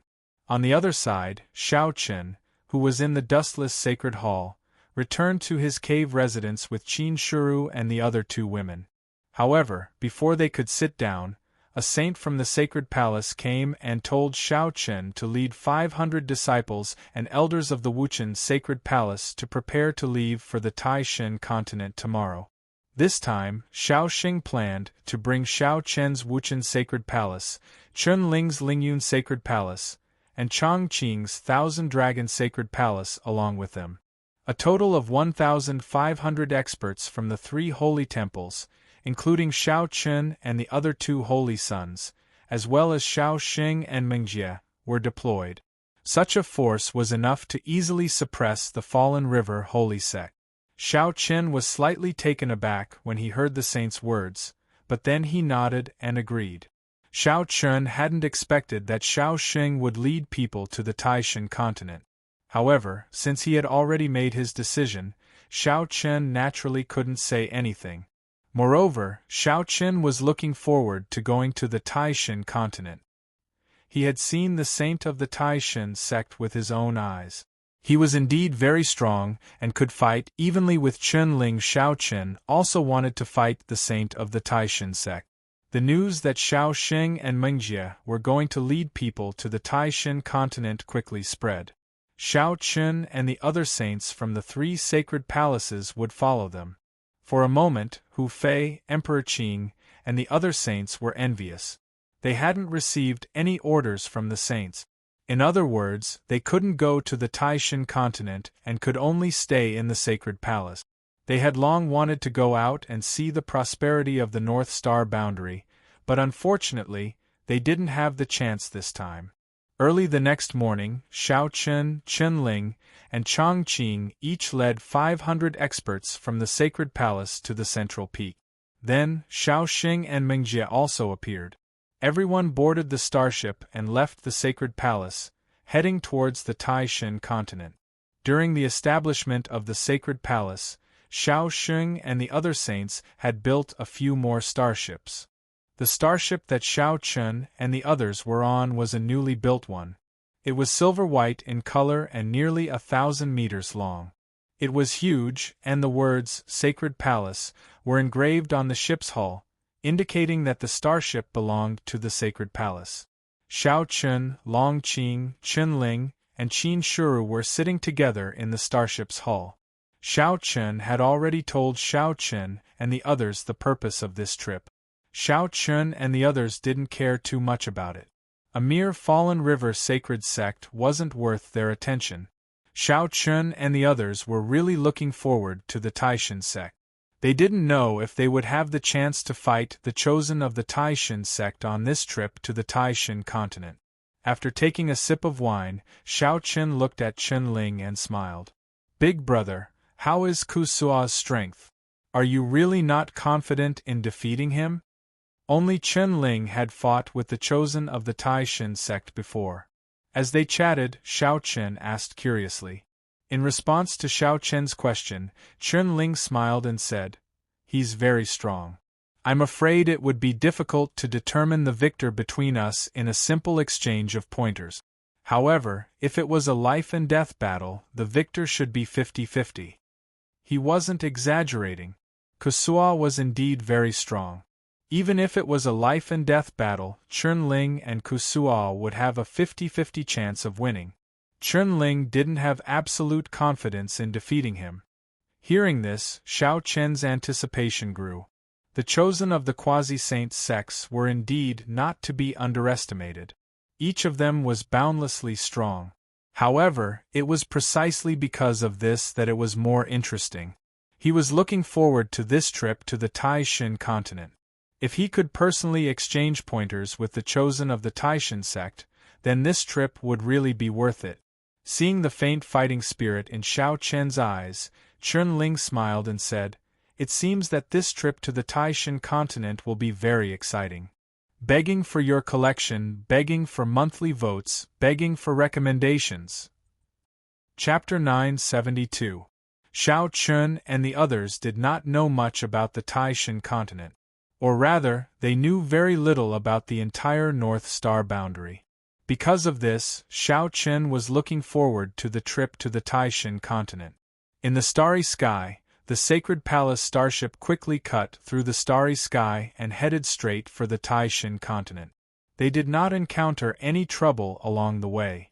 Half a month later, they arrived at the Taishan continent. Standing on the deck of the starship, they looked at the magnificent continent in front of them. This was the Taishan continent, the continent controlled by the Taishan sect.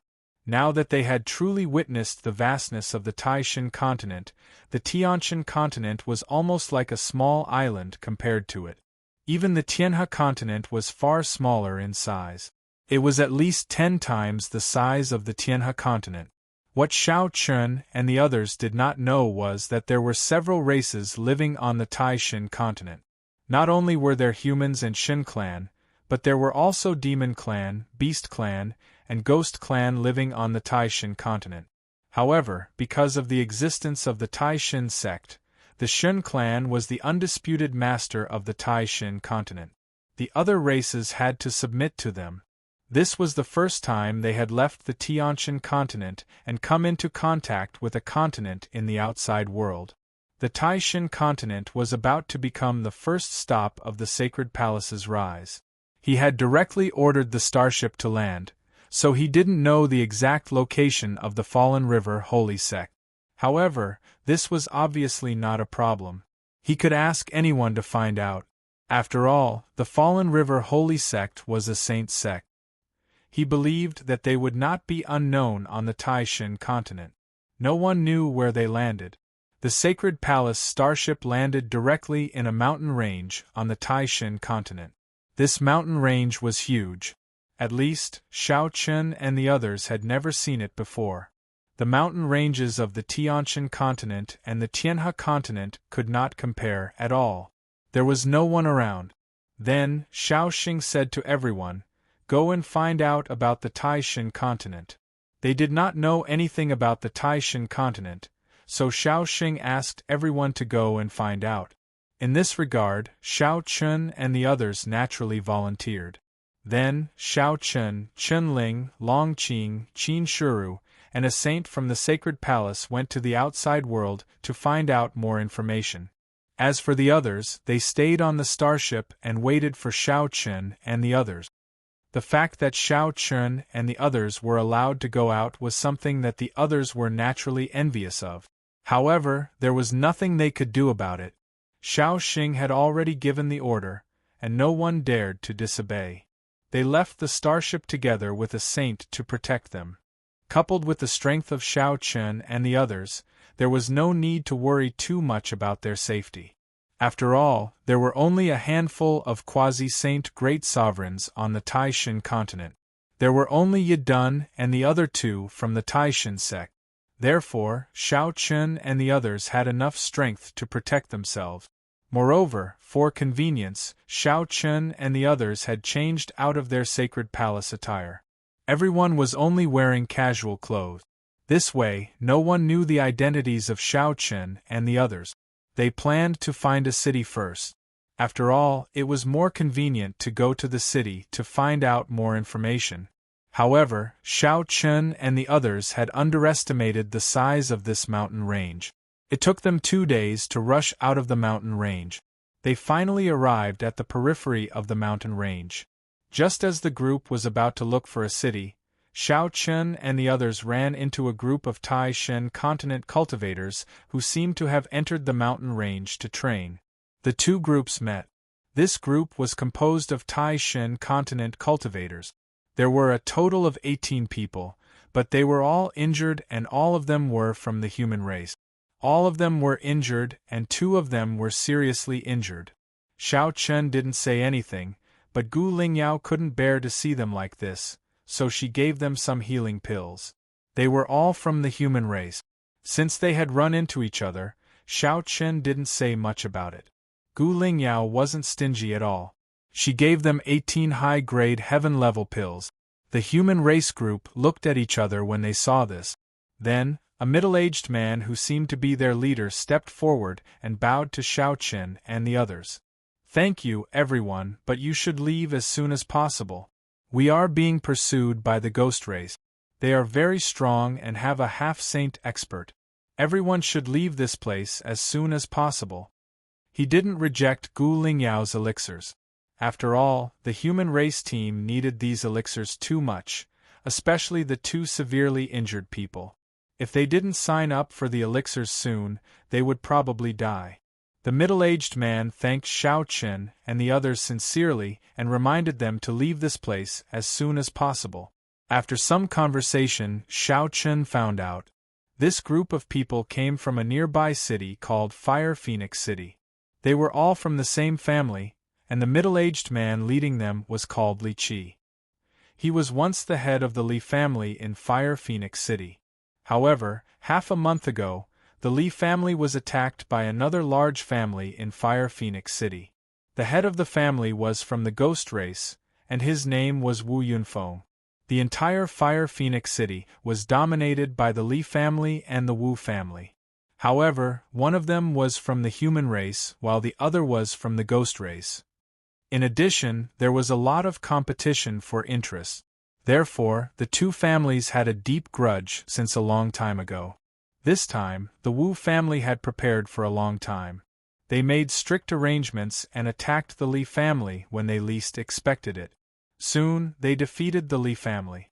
Many of the Li family's clansmen and consecrators were killed by the Wu family expert. In the end, only Li Qi led the dozen or so Li family direct descendants to escape. Although they escaped Fire Phoenix City, Li Qi and the others were intercepted by the Wu family several times along the way. As a member of the Wu family, they obviously would not let Li Qi, the head of the Li family, and the Li family direct descendants beside him off so easily. After knowing the ins and outs of the matter, Li Qi did not hide anything from Xiao Qin. After all, Gu Lingyao had given away more than 10 heaven-grade upper-rank elixirs in one go. This made Li Qi secretly guess that Xiao Qin and the others had an extraordinary identity. In addition, the Li family was indebted to them. Therefore, Li Qi straightforwardly told Xiao Qin the whole story. As soon as he finished speaking, Li Qi looked at Xiao Qin and said seriously, little brother, I can't thank you enough for your kindness. However, you should leave quickly. The Wu family is not weak. Especially this time, they have invited 3 ghost race experts from some unknown place. All of them are half-step saints. If you meet them, you will be in trouble. He urged Xiao Qin and the others to leave as soon as possible and not meet the Wu family expert. Otherwise, Xiao Qin and the others would be in danger. Chapter 973. Li Qi constantly urged Xiao Qin to leave quickly. After a conversation, Xiao Qin felt that Li Qi wasn't a bad person. At the very least, he was a person who knew how to be grateful. Under such circumstances, Li Qi was still worried about the safety of Xiao Qin and the others. He didn't want to drag Xiao Qin and the others into the battle between the Wu and Li clans and implicate them. However, Li Qi clearly didn't know that a mere Wu clan was nothing in the eyes of Xiao Qin and the others. The strongest experts they had were merely 3 half-saint experts. Such a force was simply too weak to withstand a single blow from them. As he looked at Li Qi, Xiao Qin noticed with a single glance that Li Qi's cultivation was at the perfection of the Dao Emperor realm. In this way, the Wu clan's patriarch, Wu Yunfeng, should only be at the Dao Emperor realm. Otherwise, the Li clan wouldn't have been able to fight the Wu clan for so many years without being defeated. Xiao Qin really didn't need to care about a mere clan that only had a Dao Emperor realm expert. Even if Wu Yunfeng had somehow managed to invite 3 half-saint experts from the Ghost Clan, it would still be the same. Xiao Qin had no intention of leaving. He had a good impression of Li Qi. Moreover, Xiao Qin and the others still needed to find a city to gather information. It just so happened that according to Li Qi, the closest city to here was Fire Phoenix City. So, Xiao Qin didn't intend to leave. It would be even better if he encountered the Wu clan and helped Li Qi along the way. He'd already decided to head directly to Fire Phoenix City.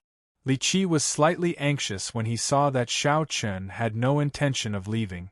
However, before he could speak, a young man behind Li Qi shouted angrily with scarlet-red eyes. "Father, how long are we going to run for?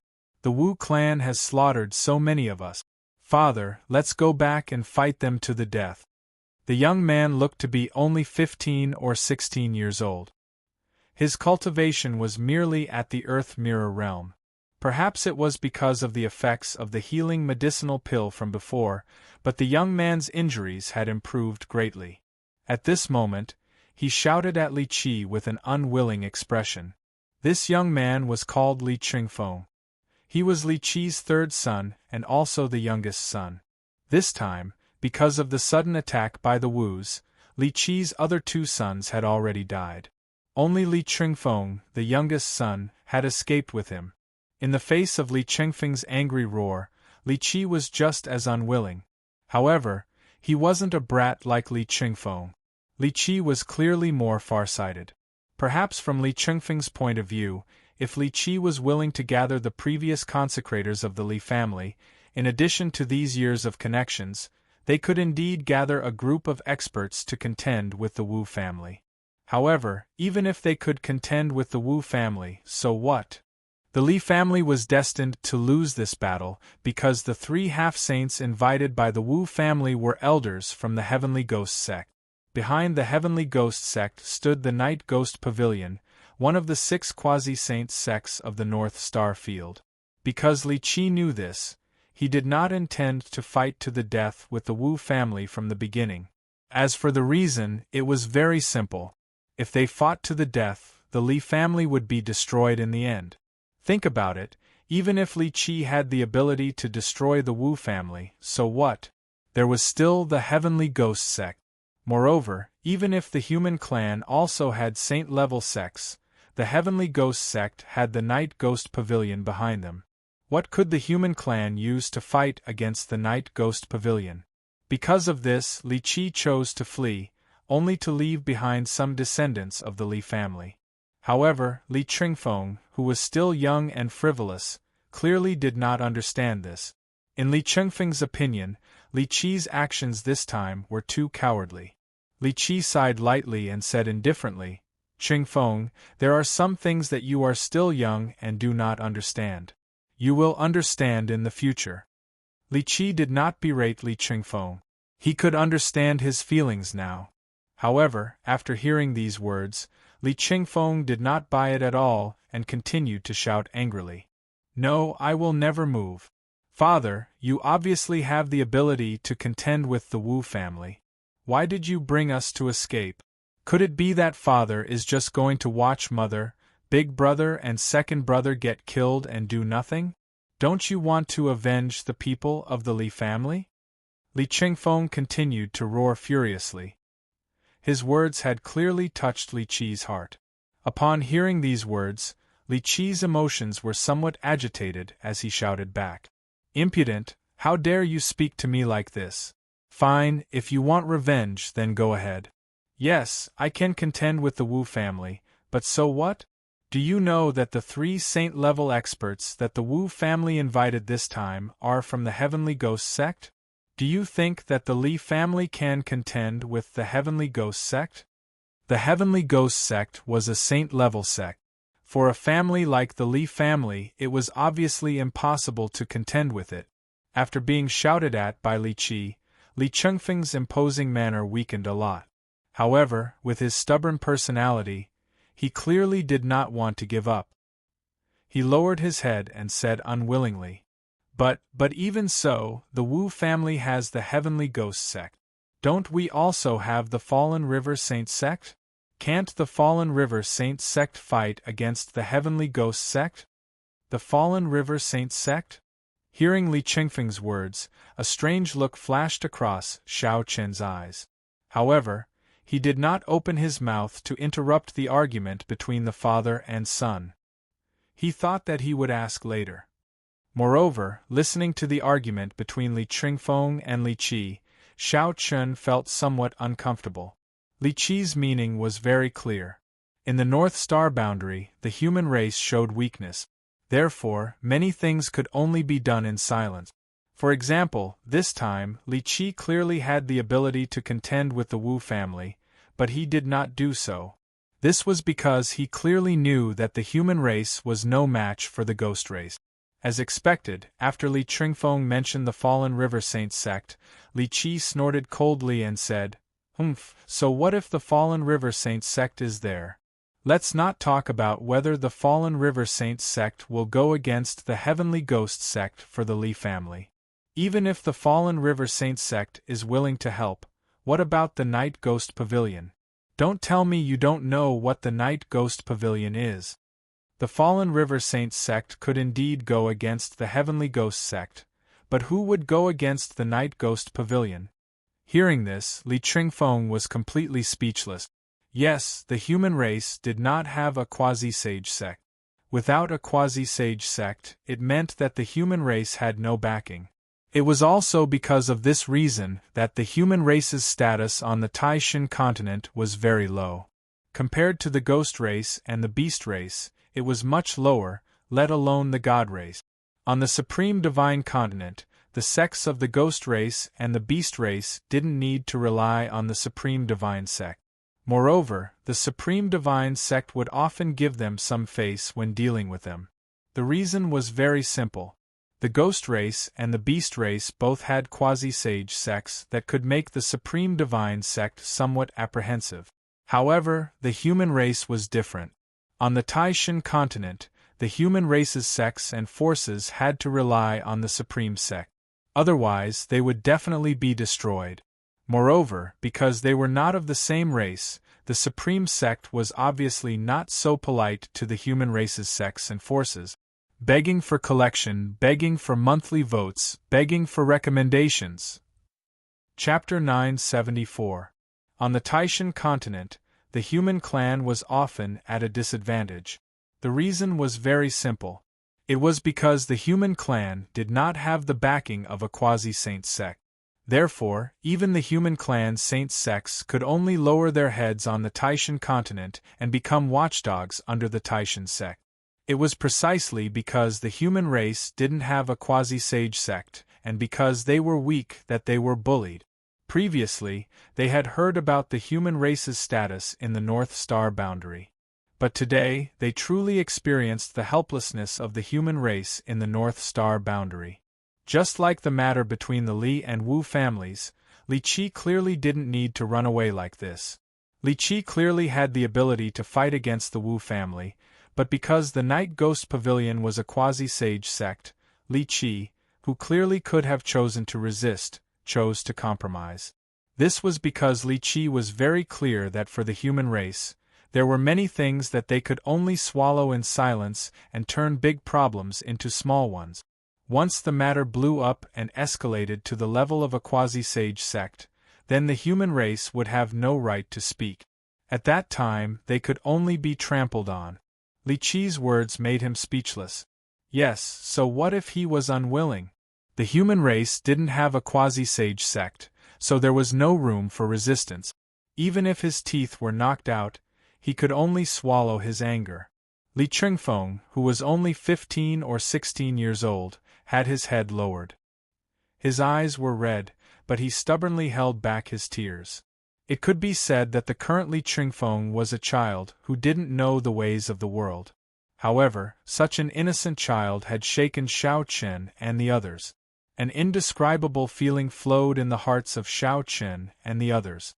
This was a child of the human race. He was proud of being born a human. Therefore, in the face of the human race's weakness, Li Qingfeng didn't complain. He also didn't feel that being born a human was shameful. Li Qingfeng was only unwilling. Lowering his head and holding back his tears, Li Qingfeng still wanted to say something, but he stuttered and couldn't say anything. But, perhaps Li Qingfeng still wanted to refute Li Qi, but he couldn't find a reason. Just as Li Qingfeng stuttered and wanted to refute, a big hand directly pressed on Li Qingfeng's head and gently patted him on the head. Looking up, Li Qingfeng saw that Shao Chen had appeared beside him at some point. At this moment, Xiao Chun had one hand on Li Qingfeng's head, a faint smile on his face. Kid, you're right. Although the human race is still very weak right now, it's precisely because of the existence of humans like you that I believe that the human race will definitely rise up in the North Star realm one day, and it won't be too far away. They were moved by Li Qingfeng's performance. People of Li Qingfeng's age were the future hope of the human race. If everyone could be like Li Qingfeng, why would the human race not rise? Moreover, it wasn't that the human race didn't have any quasi-sage sects now. The sacred palace had already appeared, and the quasi-sage sects of the human race had already appeared. Hearing Xiao Chen's words, Li Qingfeng stood there in a daze. At this moment, more than 10 terrifying auras came from behind the group. Sensing these auras, Li Qi's expression changed, and he couldn't help but look at Xiao Chen. Brother Xiao, the Wu clan's people are coming. Hurry up and leave. He wanted Xiao Chen and the others to leave as soon as possible, but in response, Xiao Chen smiled and said, "It's fine. It's just the Wu clan. We can destroy it with a wave of our hand."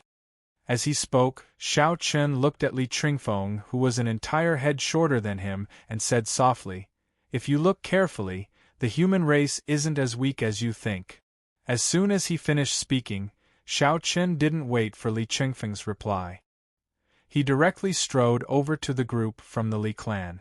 At the same time, Chun Ling, Long Qing, Qin Shuru, and Saint Mu Tian did the same. All of them stood in front of the group from the Li clan. After they stood in front of the group from the Li clan and protected the group from Xiao Chen and the others, numerous thin and ghastly pale ghost clan cultivators appeared in front of them. Surprisingly, the 3 half-saints from the Heavenly Ghost sect that Li Qi had mentioned were in the lead, and there were more than a dozen cultivators from the Wu clan behind them. 3 half-saints and over a dozen Dao emperors and Dao kings.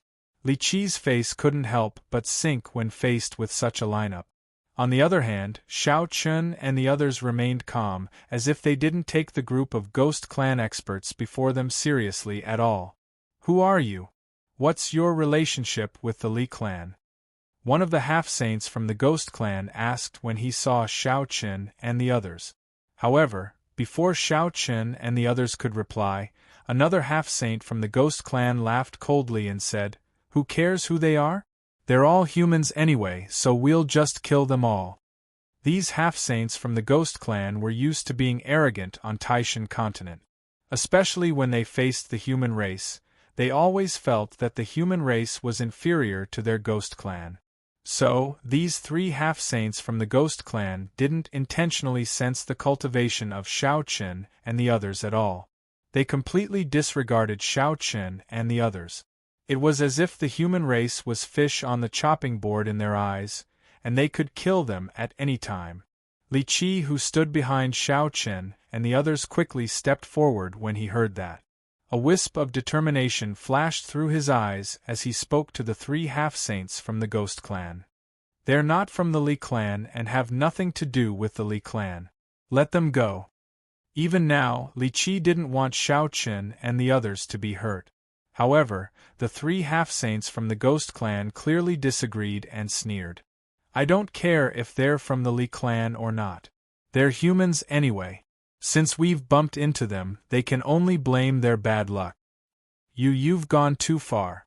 Don't forget that the human clan also has a saint sect in Yunfeng Mansion. Aren't you afraid of the human clan's saint sect?"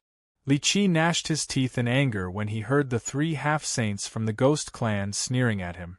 The Taishan continent was huge, and the place where Xiao Chun and the others were at was called the Yun Peak Mansion.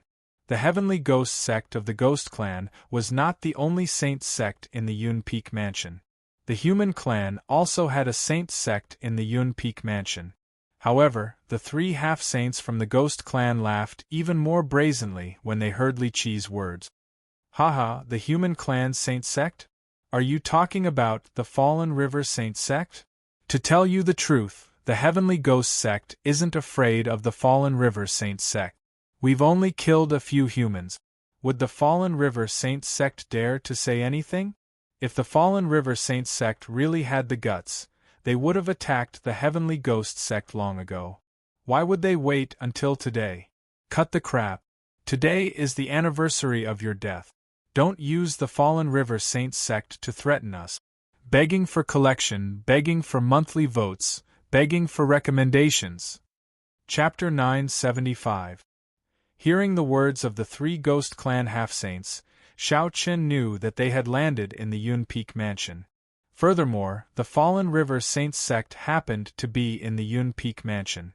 It was really a stroke of luck. He did not expect to land directly in the Yun Peak Mansion where the Fallen River Saints sect was located. This saved him a lot of trouble. However, now was not the time to talk about the Yun Peak Mansion. He had to deal with the Ghost Clan first. Then, he would make a trip to the Fire Phoenix City and deal with the Wu family as well. Xiao Chen was indeed filled with killing intent towards the insolence of the Ghost Clan.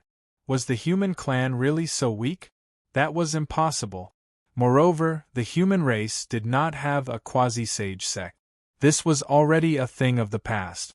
From now on, with the rise of the sacred palace in the human race, the status of the entire human race would also undergo earth-shaking changes. Xiao Chen patted Li Qi's shoulder gently. Seeing that Li Qi still wanted to say something, Xiao Chen stopped him. Xiao Chen felt that it was useless to say anything more to the Ghost Clan.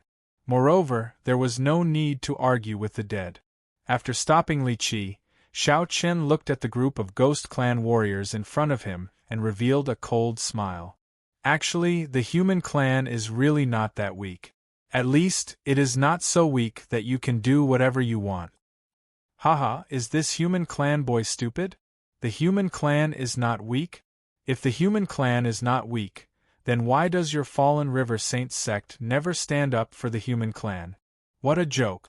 Hearing Xiao Chen's words, the three half-saints of the Ghost Clan laughed out loud again. Because the human clan was weak, the Fallen River Saints sect could also be said to be extremely cowardly. In the Yun Peak Mansion, the Fallen River Saints sect had never stood up for the human clan. It was precisely because of the Fallen River Saints sect's cowardice that the Heavenly Ghost sect in the Yun Peak Mansion became more and more unscrupulous. Anyway, no matter what the human clan did, the Fallen River Saints sect would not dare to stand up. This was a human clan without any backbone. The smile on Xiao Chen's face didn't fade when he faced the ridicule of these three Ghost Clan half-saints.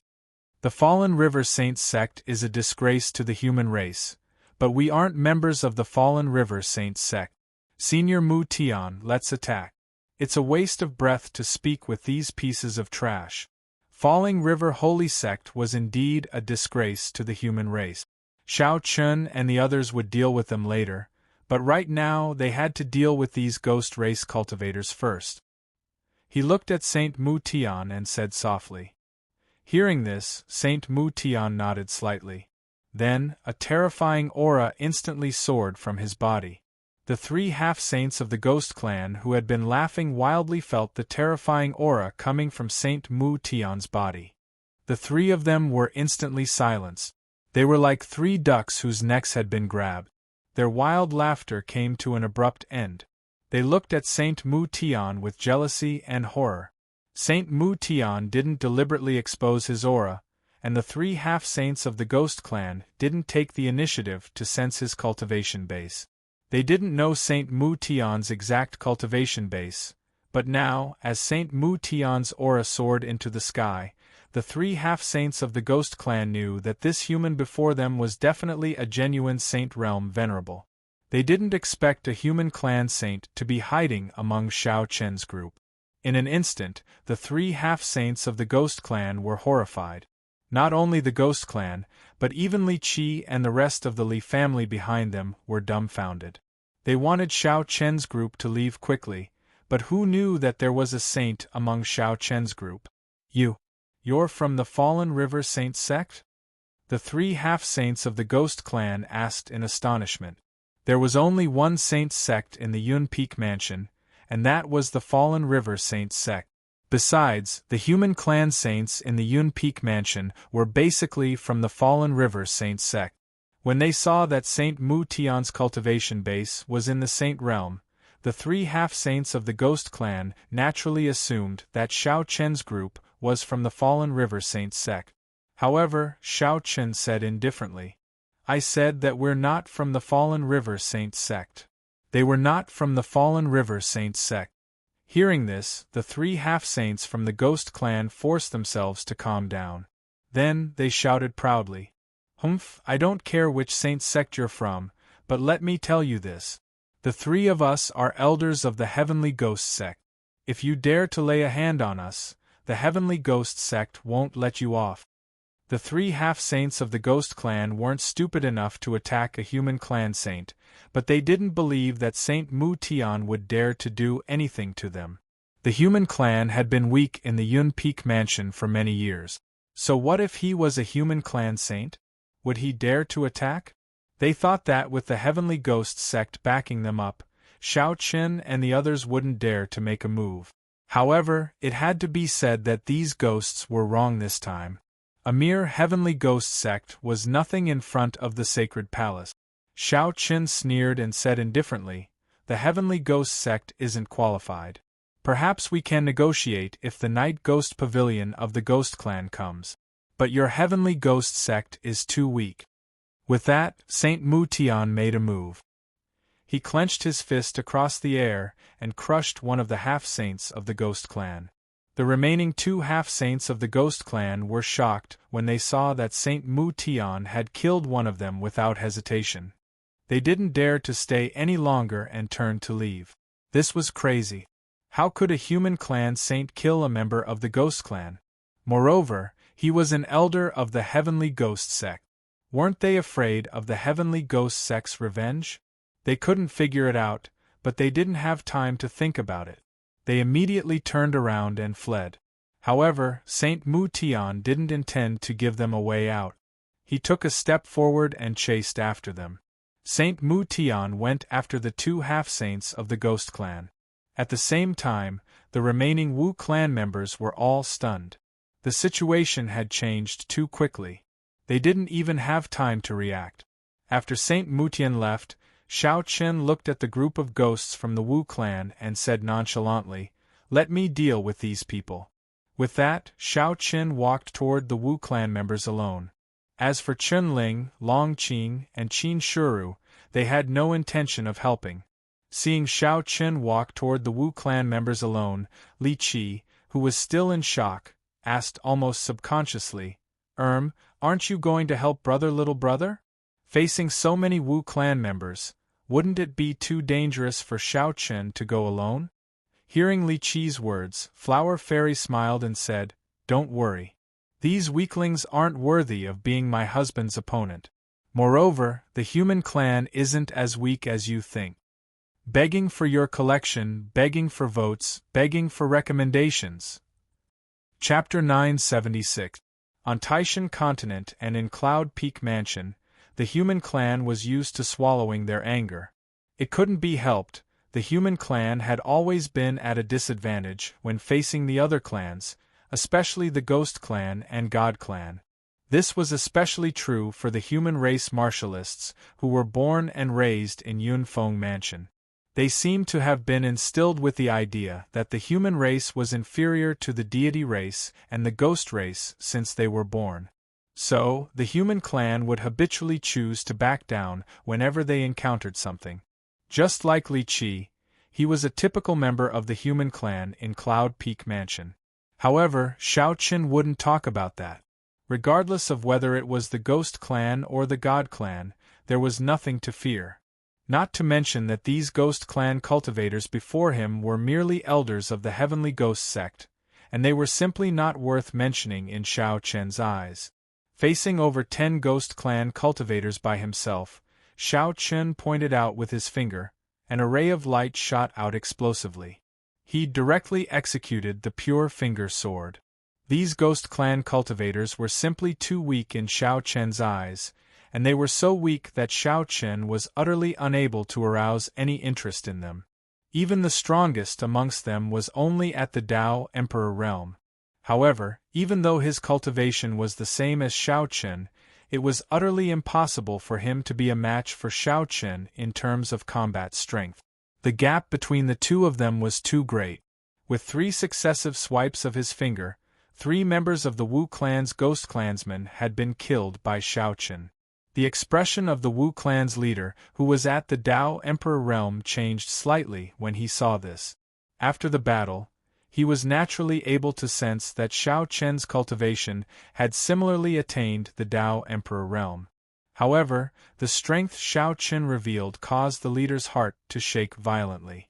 They were both at the Dao Emperor realm, but Xiao Chen's strength was formidable to the point it shook the hearts of others. Coupled with Xiao Chen's age, the Wu clan leader seemed to have guessed something. There was only one explanation for possessing a cultivation at the Dao Emperor realm and possessing such terrifying combat strength at Xiao Chen's age, and it was that Xiao Chen was the holy son of a hallowed sect. Only a holy son could attain the Dao Emperor realm at such a young age and possess such formidable combat strength. The Wu family leader's guess was correct, but not accurate. Xiao Chen was indeed the holy son, but not the holy son of the glory sect. Instead, he was the holy son of the second sage sect. Compared to the holy son of the glory sect, Xiao Chen's strength was obviously stronger. So, in a short period of less than 100 breaths of time, Xiao Chen had dealt with all these bastards from the Wu clan, and only the leader of the Wu clan, who was at the Dao Emperor realm, remained. Seeing his own clansmen being mercilessly slaughtered by Xiao Chen in less than 100 breaths, the Wu's leader panicked when he saw Xiao Chen walking towards him slowly. The Wu's leader unconsciously stepped back. As he stepped back, he shouted in horror, If you dare to kill me, the Heavenly Ghost sect won't let you off. Even the Fallen River Holy sect won't be able to protect you." Facing Xiao Chen, the Wu's leader couldn't summon any fighting spirit at all. So, he could only threaten Xiao Chen with words. However, the threat of the leader of the Wu family was obviously of no use to Xiao Chen. Heavenly Ghost Sect? What a joke! Not to mention the Heavenly Ghost Sect, Xiao Chen wouldn't be afraid even if the second sage great venerables of the Ghost Clan or the Night Ghost Pavilion personally came. Therefore, the threat of the leader of the Wu family did not have any effect at all. Xiao Chen continued to approach the leader of the Wu family as he spoke faintly while walking. "I don't need the protection of the Fallen River Holy Sect, and I'm not afraid of the Heavenly Ghost Sect. So you'd better not say such stupid words. It's useless." As he spoke, Xiao Chen didn't do anything special. He just pointed his finger and displayed the shadow-bearing sword finger, an upper heaven-level martial technique. A dark sword light shot towards the Wu's leader fiercely. It was so fast that the Wu's leader didn't have time to react. He only felt a hot sensation between his eyebrows and a finger-sized bloody hole appeared. The Wu's leader looked at Xiao Chen in disbelief after the finger pierced through his forehead. Finally, the Wu's leader fell to the ground and died unwillingly. It didn't take more than 300 breaths from Xiao Chen's attack to the Wu's leader's death. While Xiao Chen was dealing with the Wu's bastards, Saint Mu Tian, who went to chase the 2 half-saints from the Ghost Clan, also returned. Needless to say, since Saint Mu Tian had appeared here, the fate of the 2 half-saints from the Ghost Clan could be imagined. In front of a saint, 2 half-saints couldn't escape at all. Of course, unless they were holy sons like Xiao Chen. Unfortunately, they weren't. Li Qi and the rest of the Li family were stunned when they saw the Ghost Clan's warriors being slaughtered like chickens and dogs. Their mouths were wide open enough to swallow an egg. However, amidst everyone's exclamations, there was one person who revealed a look of excitement. It was Li Qi's son, Li Qingfeng. Li Qingfeng had previously expressed his extreme unwillingness. Now, when he saw Xiao Chen and Saint Mu Tian kill the Ghost Clan's warriors so easily, Li Qingfeng felt his blood boil. A sense of excitement that he had never felt before filled his heart. Ignoring the shock of the Li family, Xiao Chen came to Li Qi's side and called out a few times before Li Qi came back to his senses. Xiao Chen smiled when he saw this. Patriarchally, if there's nothing else, take us to Fire Phoenix City. There's no need to worry about the Woos and the Heavenly Ghost sect. They were lucky enough to encounter Xiao Chen's group. Li Qi and the rest didn't need to flee because there was no need to. Upon hearing Xiao Chen's words, Li Qi steeled his heart. After all, Li Qi was similarly unwilling to flee Fire Phoenix City in such a wretched manner. He wanted to flee the place where the Li family had lived for more than 100 years. Similarly, he didn't want to flee. Now that he had encountered Xiao Chen and company, Li Qi secretly made up his mind. At worst, he would die. Having made his decision, Li Qi looked at Xiao Chen and said with a smile. At that moment, Li Qi was clearly no longer as casual as before. Be it his tone or expression, there was a deep sense of respect. This was especially so when he faced Saint Mu Tian. Brother Xiao, I can't thank you enough. Let's go. I'll lead the way. Not knowing what to say, Li Qi took the initiative to lead Xiao Chen and company towards Fire Phoenix City. The mountain range wasn't far from Fire Phoenix City to begin with.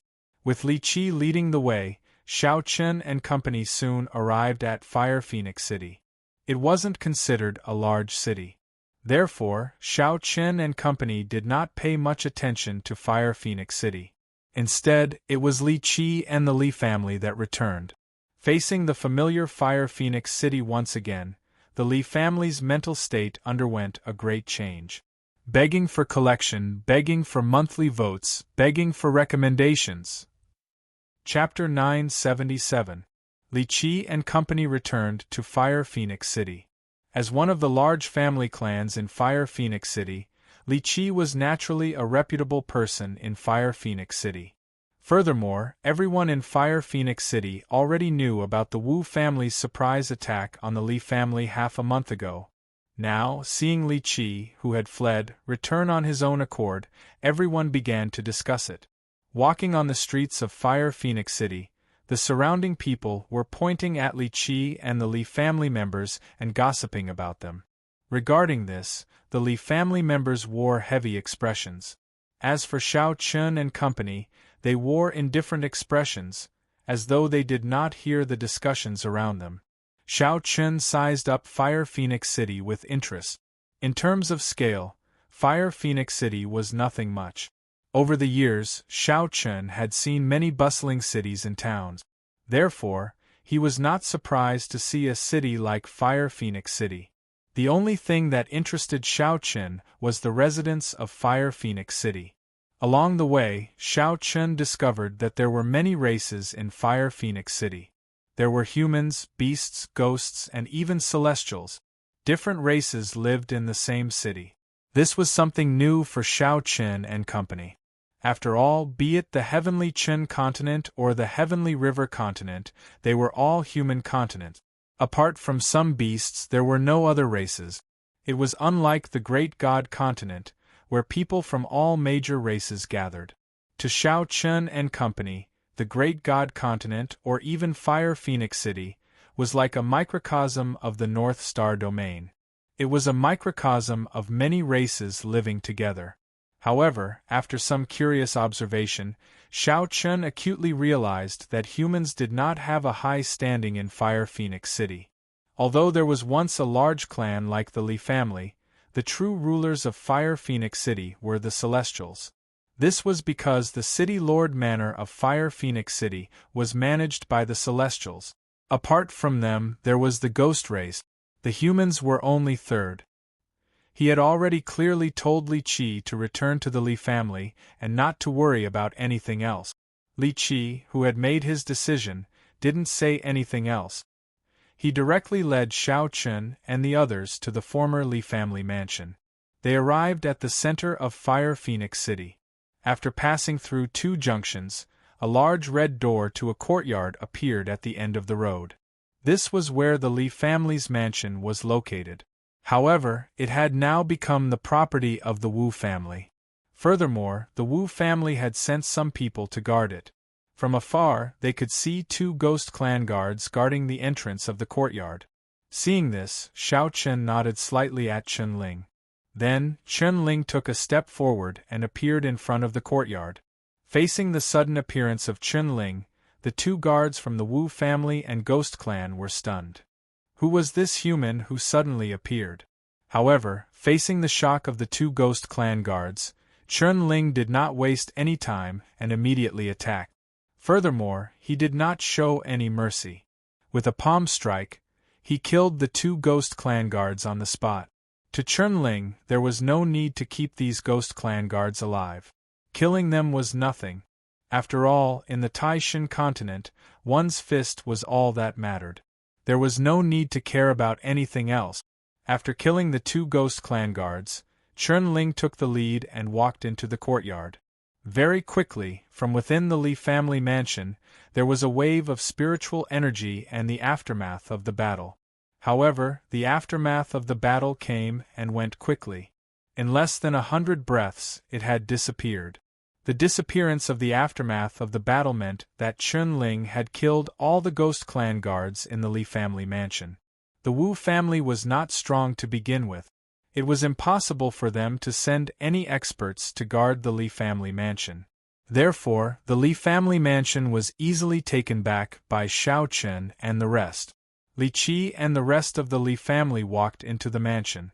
In the front yard, they saw the corpses of the 4 Ghost Clan guards. Regarding this, a strange look flashed across Li Qi's eyes. However, he did not say anything in the end. He respectfully invited Xiao Chen and the rest to the main hall of the Li family mansion. Then, Li Qi got the others to clean up the corpses in the courtyard. In the main hall, there was only Xiao Chen and the rest, as well as Li Qi. They did not dare to sit on their usual main seat. Li Qi consciously sat beside Xiao Chen and said respectfully, "Brother Xiao, I think the Wu family will come knocking on our door very soon." Xiao Chen said with a smile.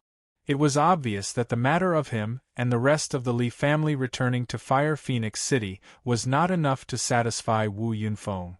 "It's fine. If they don't come, I'll go look for them. Patriarch Li, you don't have to worry about these matters. First, summon the servants of your Li family. We still have companions coming, so we'll have to trouble Patriarch Li with our accommodations." Li Qi did not have to worry about the Wu family and the Heavenly Ghost sect. After all, he could not help much. The only thing Li Qi could do was take care of everyone's lives. Previously, he had casually looked around the Li family mansion. It occupied a large area and was enough for everyone from the sacred palace to stay. Therefore, Xiao Chen planned to send a message to Shaoxing, asking him and Prime Saint Mengjie to bring the rest to Fire Phoenix City. They would first stay here before heading to the Falling River Sacred Sect. After all, it was not far away and was within the Yunfeng mansion. Li Qi naturally did not say anything about this. On the contrary, he was very happy and immediately nodded in agreement. With Xiao Chen and the rest around, Li Qi felt a lot more at ease. Therefore, he did not waste any time and quickly went to summon the servants of the Li family. He also began to clean the courtyard and prepare rooms for Xiao Chen and the rest. He told Li Qi that it was best to prepare more accommodations since there were hundreds of them. Hearing this, Li Qi immediately cleaned all the courtyards in the Li family mansion. Given the size of the Li family mansion, it would not be a problem to accommodate hundreds of people from the sacred palace. Li Qi's main concern now was how to take care of everyone from the sacred palace. He had long regarded Xiao Chen and the rest as his last hope. After Xiao Chen and the rest settled down in the Li family mansion, the Wu family mansion was located in another large mansion, not far from the Li family mansion. Unlike the Li's mansion, the Wu's mansion was painted with black paint. At first glance, it gave off a gloomy feeling. Of course, this was also because the living habits of the Ghost Clan were different from that of the human clan. Therefore, the style of the building was naturally different. At this moment, in the hall of the Wu family, a middle-aged man was sitting on the main seat. Below him, a Wu family Ghost Clan member was respectfully saying something to the man. After a while, the middle-aged man said coldly, "Don't worry. Li Qi and the rest are back? Are they courting death? Begging for collection, begging for monthly votes, begging for recommendations." Chapter 978. This middle-aged man was the Wu family head, Wu Yunfeng. He was also Li Qi's mortal enemy. The two of them had been fighting since they were young. Later on, when they each became the family head of the Li family and the Wu family respectively, the fight had never stopped. Originally, Wu Yunfeng had invited experts from the Heavenly Ghost sect to attack the Li family in one fell swoop. Although Li Qi and some of the Li family's direct descendants had escaped, to be honest, Wu Yunfeng did not care too much about Li Qi, who was now like a stray dog. Furthermore, Wu Yunfeng had sent people to kill Li Qi. It was hard to say if he could survive. Originally, he thought that the matter was settled. However, Li Qi's sudden return made Wu Yunfeng suspicious. He could not understand where Li Qi got the courage and reason to return to Fire Phoenix City. Was he really here to die? He was very curious about Li Qi's actions. Furthermore, Wu Yunfeng was also suspicious about another matter. Where were the people he sent to kill Li Qi? Did they not find Li Qi? Or was it that Li Qi? He had been pursued by the Wu family. Logically speaking, Li Qi should not have had the chance to return to Fire Phoenix City. However, he was back now. Wu Yunfeng guessed in his heart. However, he soon laughed at himself. This was absolutely impossible. The people he had sent to kill Li Qi were not only the people from the Wu family, but also the 3 half-saint elders from the Heavenly Ghost sect. As such, it was impossible for Li Qi to win. Li Qi must have escaped their pursuit and returned to Fire Phoenix City. For a moment, Wu Yunfeng suspected that something bad had happened to Li Qi during the pursuit. However, he quickly dispelled this suspicion. With Li Qi's strength, it was impossible for him to pose a threat to the troops he had sent out to pursue Li Qi. Just as Wu Yunfeng was secretly guessing, another Wu family ghost clan member hurriedly ran in. He bowed to Wu Yunfeng and hurriedly said, "Family head, bad news. Li Qi and the rest have returned to the Li family mansion. The people we sent to guard the Li family mansion have all been killed." Li Qi had returned to the Li family mansion? He even killed people from the Wu family? Wu Yunfeng's face darkened when he heard this news. A soaring killing intent spread out from his body as he spoke viciously. "Li Qi, you are really courting death. Not only did you dare to appear in Fire Phoenix City, you even killed members of my Wu family. Very well. You chose not to take the heavenly Tao when there was a path, but instead chose to barge into the gates of hell. Let's see if you can escape this time." He did not expect Li Qi to be so daring. Seeing Wu Yunfeng's killing intent, the Wu family ghost clan member hesitated for a moment before continuing. "Patriarch, also, according to our intelligence, Li Qi seems to have some unfamiliar human warriors by his side. We don't know their identities." Shao Chen and company had entered Fire Phoenix City with Li Qi, so the Wu family naturally knew of them. However, although they knew of the existence of Shao Chen and company, the Wu family did not manage to find out the identities of Shao Chen and company. Hearing that there was an unfamiliar human race warrior following beside Li Qi, Wu Yunfeng was stunned at first, but soon he laughed coldly. "An unfamiliar human martial artist? He Li Qi, are these the helpers you found? Do you really think that you can change anything with just a few human race cultivators? This time, your Li family will definitely be annihilated because I have the Heavenly Ghost sect behind me. How can the few human martial artists you found be a match for me?" He thought that Shao Chen and company were helpers invited by Li Qi. However, Wu Yunfeng did not care about this. All along, Li Qi had thought that Wu Yunfeng had only invited 3 half-saint elders from the Heavenly Ghost sect. However, this was not the case. The 3 half-saint elders were indeed invited by Wu Yunfeng, but this was not his trump card. In order to deal with the Li family, Wu Yunfeng still had a trump card that he had not used. And this trump card was the true source of Wu Yunfeng's confidence. At the same time, in Wu Yunfeng's opinion, with this trump card, the Wu family had the hope of rising. A mere Li family was not worth mentioning. Send someone to contact the hunting team and have them return to Fire Phoenix City immediately. In addition, send someone to closely monitor Li Qi's every move. When the 3 half-saint elders return, we will kill the Li family in one fell swoop and eradicate the remnants of the Li family, Wu Yunfeng said after pondering for a moment. Until now, Wu Yunfeng still thought that the hunting team led by the 3 half-saint elders from the Heavenly Ghost sect had not found Li Qi's whereabouts. Little did he know that the team had long been wiped out by Shaoqin. Inform the hunting team. Hearing this, the Wu family ghost clan member responded respectfully. However, he soon discovered that the hunting team could not be contacted at all. He had used several message-transmitting talismans, but no one had replied. After trying for more than 10 breaths to no avail, the Wu family ghost clan member sensed that something was wrong and quickly reported the matter to Wu Yunfeng. It was already evening and the sky was gradually darkening. Hearing that the hunting team could not be contacted, Wu Yunfeng's face finally revealed a trace of seriousness. There was no reason for them to be uncontactable, unless they had already. The previous thought surfaced again, but Wu Yunfeng did not dare to believe such a result. It should be known that the hunting team was led by 3 half-saint elders from the Heavenly Ghost sect. How could Li Qi have the ability to deal with them? It was impossible. Li Qi simply did not have the ability to do so. Even when the Li family was at its peak, it was impossible for them to have the ability to deal with 3 half-saint experts. Wu Yunfeng knew this very well. However, since the hunting team had collectively disappeared as if they had evaporated from the face of the earth, the only explanation was that they had been wiped out. The more he thought about it, the more he felt uneasy. In the end, Wu Yunfeng finally thought of a possibility.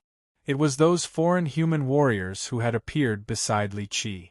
Li Qi did not have the ability to deal with the hunting team, but what about those foreign human warriors beside Li Qi? This was the only explanation. Since these people could deal with the hunting team, their strength must be enough to crush the Wu family. After all, even 3 half-saint experts had disappeared without a trace. This was not a joke. Thinking of this, Wu Yunqi's heart was filled with both surprise and joy. He was surprised because where did Li Qi find these human race cultivators? They actually had the ability to annihilate the troops he had sent out to hunt them down. He was also happy because, fortunately, he had a backup plan. Otherwise, wouldn't the Li family have made a huge comeback? After figuring everything out, Wu Yunfeng also knew that the most important thing to pay attention to now was not Li Qi, but those foreign human warriors beside Li Qi. A trace of extreme killing intent flashed in his eyes as Wu Yunfeng said coldly, "Li Qi, even if you have the ability to reach the heavens this time, you will not have the chance to make a comeback. Even if you wipe out my hunting team, so what? I don't believe you can wipe out the entire Heavenly Ghost sect." Begging for collection, begging for monthly votes, begging for recommendation. Chapter 979. The hunting troop and the 3 half-saint elders of the Heavenly Ghost sect could not be contacted. Wu Yunfeng was certain that they were doomed. It was impossible for Li Qi to destroy the hunting troop and the 3 half-saint elders of the Heavenly Ghost sect. Therefore, there was only one explanation. It was done by the foreign human race warriors around Li Qi. The strength of the foreign human race warriors could not be underestimated. After all, they had destroyed the hunting troop and the 3 half-saint experts of the Heavenly Ghost sect. His eyes flashed with a cold light. Fortunately, the Wu family still had someone to rely on. Otherwise, Li Qi might have really turned the tables in this desperate situation. The killing intent in his heart continued to condense. After a moment of silence, Wu Yunfeng said to the Wu family ghost clan member in front of him, "You leave first. Remember, keep a close eye on Li Qi's every move. I want to know his news at all times." "Yes, family head, don't worry." Hearing this, the Wu family ghost clan member respectfully replied. Then, he turned and walked out of the room. After leaving with the Wu's ghost clan member, Wu Yunfeng also stood up and walked towards the backyard. Half a month ago, the backyard of the Wus had been listed as a forbidden area by Wu Yunfeng. Other than Wu Yunfeng and his only son, Wu Zhe, no one was allowed to enter. At this moment, Wu Yunfeng strode towards the backyard. When he arrived at the backyard, he pushed open the door. The killing intent on his face instantly disappeared and was replaced by a flattering smile. The entire backyard had become a forbidden area. When Wu Yunfeng pushed open the door, he could see that in the pavilion in the courtyard, there was a bed. The bed was covered with red gauze. He could vaguely see that on the bed, there were 4 or 5 young girls and a young ghost clan member playing. At the same time, beside the bed, there was a young ghost clan member who looked somewhat similar to Wu Yunfeng. He stood with his hands behind his back and looked very respectful. The young ghost standing by the bed was indeed Wu Yunfeng's only son, Wu Zhe.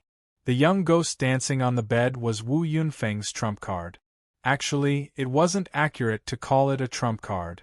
It should be said that the reason why the Wu family was able to successfully destroy the Li family was because of the young ghost clan. The 3 half-saint elders of the heavenly ghost sect were also called over by the young ghost clan. It was also because of him that the 3 half-saint elders of the heavenly ghost sect chose to help the Wu family.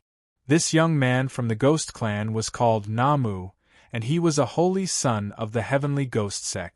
Coincidentally, Wu Zhe was also a disciple of the heavenly ghost sect. It took a lot of effort for Wu Zhe to catch the eye of Namu. In addition, Wu Zhe knew how to cater to Namu's interests, so he quickly gained Namu's appreciation.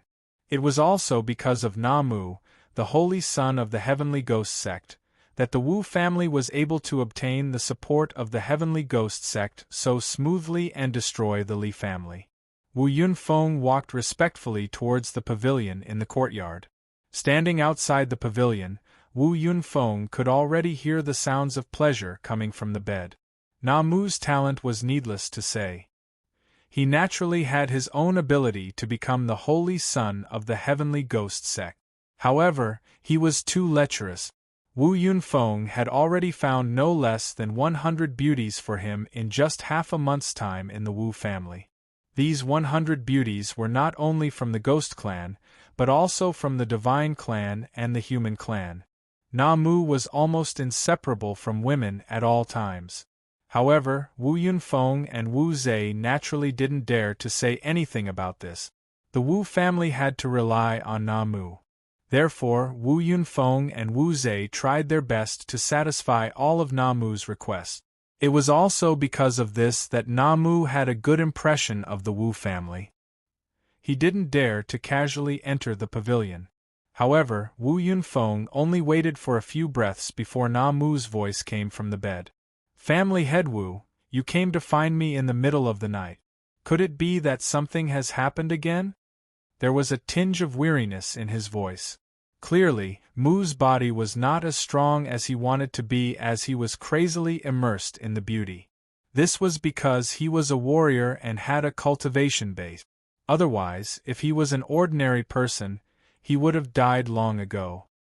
Hearing Namu's words, Wu Yunfeng immediately replied respectfully. "Holy Son, Namu has something to report to you. It's about the 3 elders." Hearing that it was about the 3 elders, the red veil covering the bed was lifted. Then, a pale-faced and skinny young man from the Ghost Clan walked down.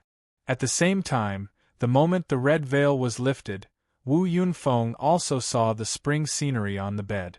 It was really beautiful and unparalleled. Ghosts were thin to begin with, but Namu was even more so than other ghosts. It was as if he was only left with a layer of skin and bones.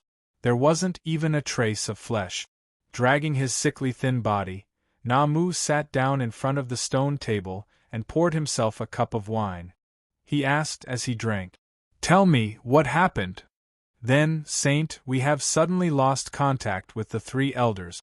Furthermore, that Li Qi has returned to Fire Phoenix City. Furthermore, there are some unknown human warriors protecting him. I'm thinking that since Li Qi dares to return to Fire Phoenix City and the three elders suddenly lost contact with him, it is likely that he has already. Wu Yunfeng voiced out his conjecture. Of course, he couldn't help but embellish some details, such as how Li Qi dared to kill the elders of the Heavenly Ghost sect. Wu Yunfeng naturally wouldn't let go of the opportunity to say such things. As long as Na Mu bore a grudge against Li Qi, the Li family would definitely be finished. Wu Yunfeng told Na Mu the story that he had long thought of. As expected, after hearing Wu Yunfeng's words, Na Mu's face turned gloomy. He held the empty cup of wine in his hand as killing intent constantly gathered in his eyes. You're saying that Li Qi killed the elders of my Heavenly Ghost sect? Na Mu asked coldly as he looked at Wu Yunfeng. Holy Son, please forgive me. This is only my conjecture. However, since we lost contact with the three elders for some unknown reason and Li Qi just happened to return to Fire Phoenix City at this time, all of this is indeed too much of a coincidence, Wu Yunfeng replied cautiously. No one dared to make a conclusion as the corpses of the three Heavenly Ghost sect elders had yet to be found. However, after hearing Wu Yunfeng's words, Na Mu shouted with overflowing killing intent. A merely family dares to kill the elders of my Heavenly Ghost sect? Good, very good. Patriarch Wu, immediately gather the people of your Wu family.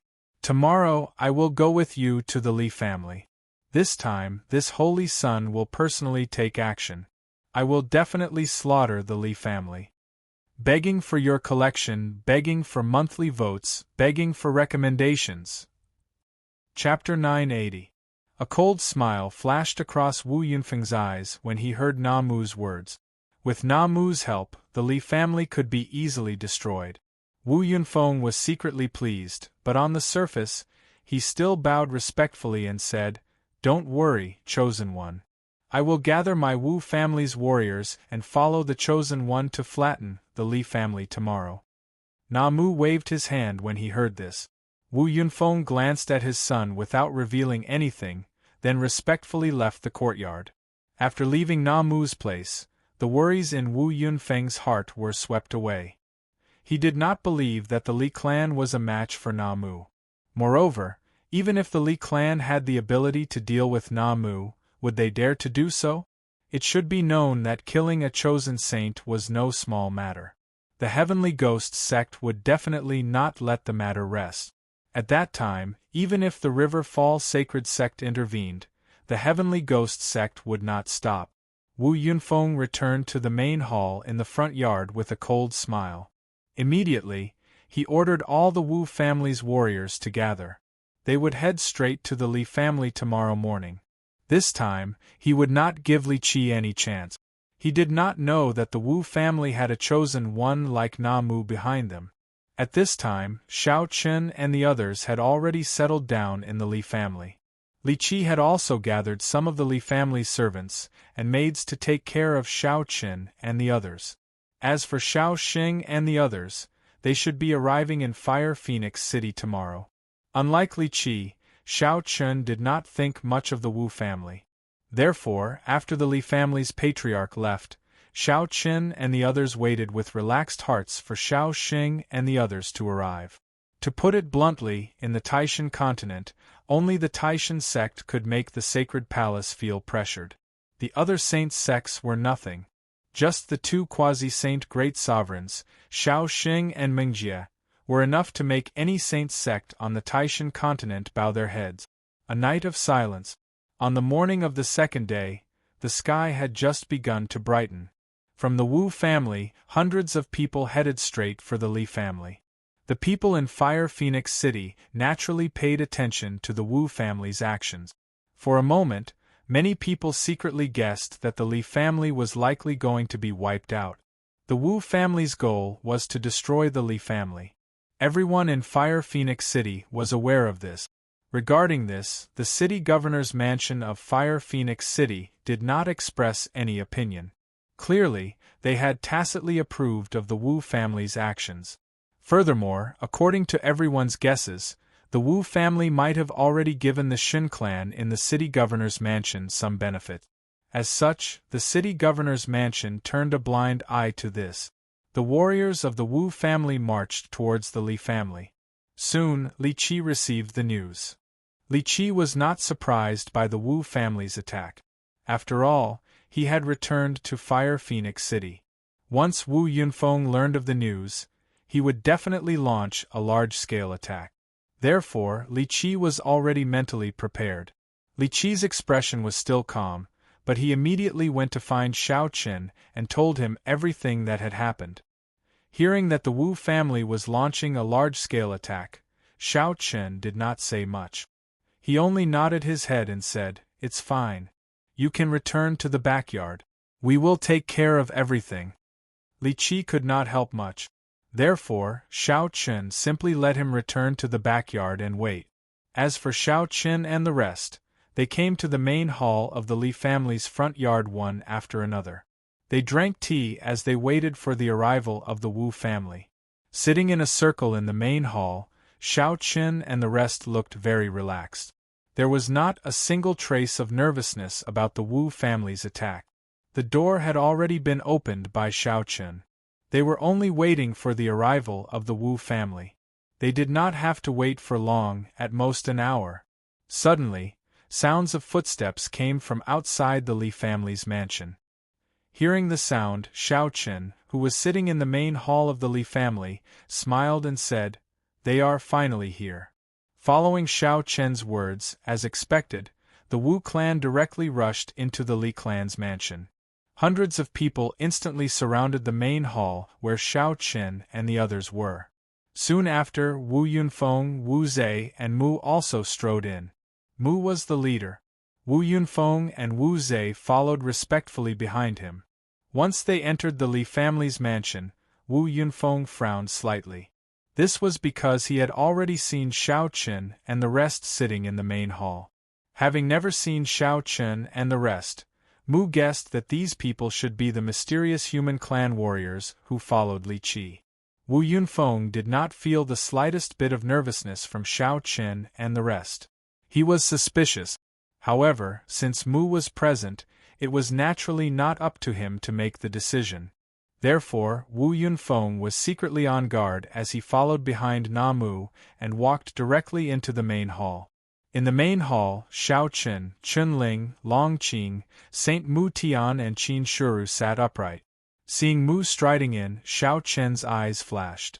At the same time, Mu glanced at Xiao Qin and the rest in the main hall. His face revealed a cold and arrogant smile.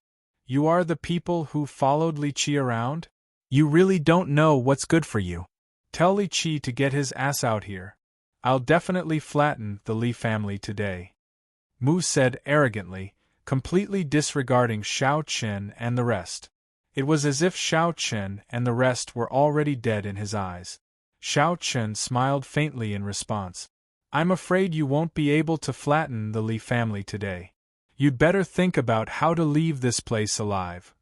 Xiao Qin could already sense that Mu was at the Tao Emperor stage. He was clearly not from the Wu family and should be the chosen of the Heavenly Ghost sect. He instantly guessed Mu's identity. However, so what if he was a mere chosen? The Sacred Palace had nothing to fear even if the sect master of the Heavenly Ghost sect descended. At worst, they would just destroy the Heavenly Ghost sect. It was not a difficult matter anyway. They had no fear of Mu. Mu's face darkened when he heard this. Behind him, Wu Zhe had already roared angrily. "Impudent! That chosen Mu is the chosen of the Heavenly Ghost sect.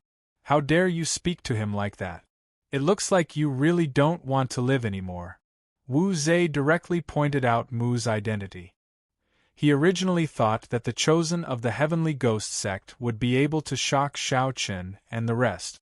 However, Wu Zhe was clearly overthinking. Xiao Qin and the rest remained seated without a change in expression. Wu Zhe even saw a trace of a disdainful smile on Long Qing's face. A mere chosen of the Heavenly Ghost sect wanted to make Xiao Qin and the rest fear him? What a joke! Xiao Qin stood up and smiled at Mu. "So what if he's the chosen of the Heavenly Ghost sect? Cut the crap. You'd better think about how to leave this place alive later."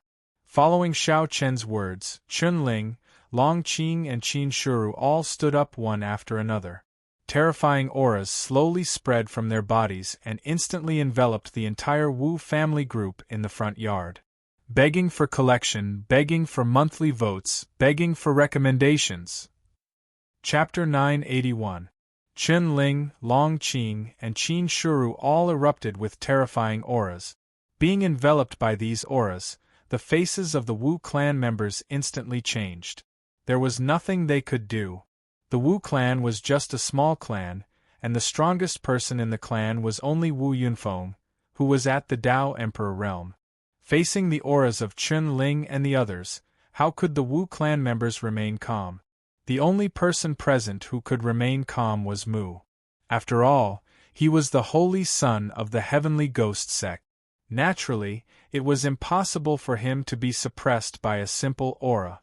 However, although Mu appeared to be calm on the surface, he was actually extremely shocked in his heart. Qin Shuru and the other two girls could be ignored. However, the auras of Chun Ling and Long Qing shocked Mu. They were about the same age as him, but Chun Ling and Long Qing's auras were clearly much stronger than his. After all, Mu was the holy son of the heavenly ghost sect. In an instant, Mu was sure that Xiao Chun and the others were definitely not nobodies. Chun Ling and Long Qing had clearly reached the holy sun level. Judging from their auras, their strength should be above the holy son of the heavenly ghost sect. With such talent and strength, how could these young men and women be ordinary people? How could a merely family be able to invite such a person? Forcing himself to remain calm on the surface, Mu looked at Xiao Chun and asked coldly, "Who exactly are you?" He did not believe that Xiao Chun and the others were the nameless human clan cultivators that Wu Yunfeng had mentioned. It was absolutely impossible. Facing Mu's question, Xiao Chun only replied indifferently, "Someone who wants your life." As he spoke, Chun Ling, Long Qing, and Qin Shuru directly chose to attack. Chun Ling went straight for Wu Yunfeng. As for Long Qing and the other two girls, they rushed out of the main hall. Like tigers entering a flock of sheep, they directly charged into the Wu clan members. Facing Chun Ling's group of 5, the Wu family naturally did not have the ability to resist. Even though the difference in numbers was huge, their strength was not on the same level. However, in just one exchange, the people from the Wus were completely annihilated by the 4 ladies, especially Long Qing. Her terrifying strength caused many of the Wus and ghost clansmen to be scared out of their wits even before they fought. When he saw that the battle was completely one-sided, Mu also had the intention to retreat. He looked at Xiao Chun and forced himself to remain calm as he spoke. "I'm the holy son of the heavenly ghost sect, not a member of the Wu family. The enmity between you and the Wu family has nothing to do with me. If you dare to touch me, the heavenly ghost sect will not let you off." He did not have the slightest intention to fight with Xiao Chun. Hearing this, Xiao Chun's eyes revealed a look of disdain. Even though Mu's words sounded like a threat, he was actually begging for mercy. The battle had just begun, and he had already hurriedly cut ties with the Wu clan. Xiao Chun had to admit that the holy son of the heavenly ghost sect was a little too insignificant to become a holy son with such boldness. In Xiao Chun's opinion, Mu was completely unworthy of the title of holy son. He could not be bothered to talk nonsense with him. The storage ring in his hand flashed, and the black dragon sword appeared in his hand. "What's the point of saying all this now? You're the holy son of the heavenly ghost sect. Is your IQ so low?" With that, Xiao Chun did not give Mu a chance to reply. He took a step forward and directly used the stampede of the tiger, arriving in front of Mu in a single step. Then, he raised the black dragon Jian Yi in his hand, and a sword edge slashed towards Mu. In the face of Xiao Chun's attack, Mu's eyelids twitched. He did not dare to hesitate at all. He immediately dodged to the side, narrowly avoiding Xiao Chun's sword.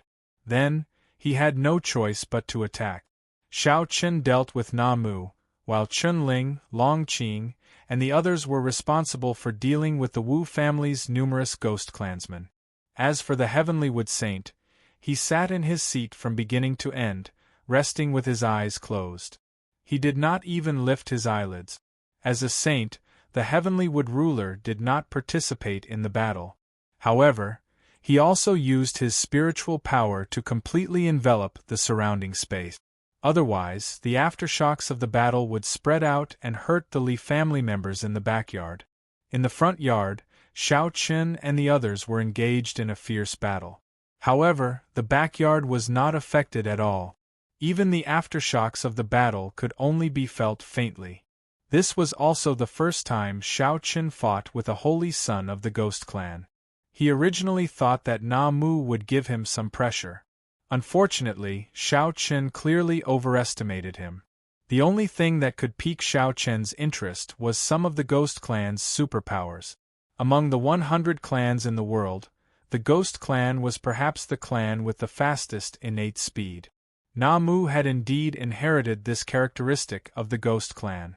During the battle, Na Mu did not display any superpowers, but his figure was always erratic. Even when Shao Qin used the running tiger, he could not keep up with Na Mu's speed. The Ghost Clan's figures were ghostly and extremely fast. They were born this way. Today, Shao Qin could be considered to have experienced it personally. However, other than speed, there was nothing worth mentioning about Na Mu in other aspects. Whether it was the physical body or the attack power, Na Mu's performance was very ordinary. There was nothing amazing about him. Relying on his body movement and speed advantage, Na Mu constantly dodged Shao Qin's attacks. However, this kind of dodging was obviously not going to last long. Na Mu was also very clear about this, so he had been looking for an opportunity to escape from the beginning. Shao Qin had already guessed Na Mu's thoughts. He slashed out with his sword. Although he missed again, he was not discouraged.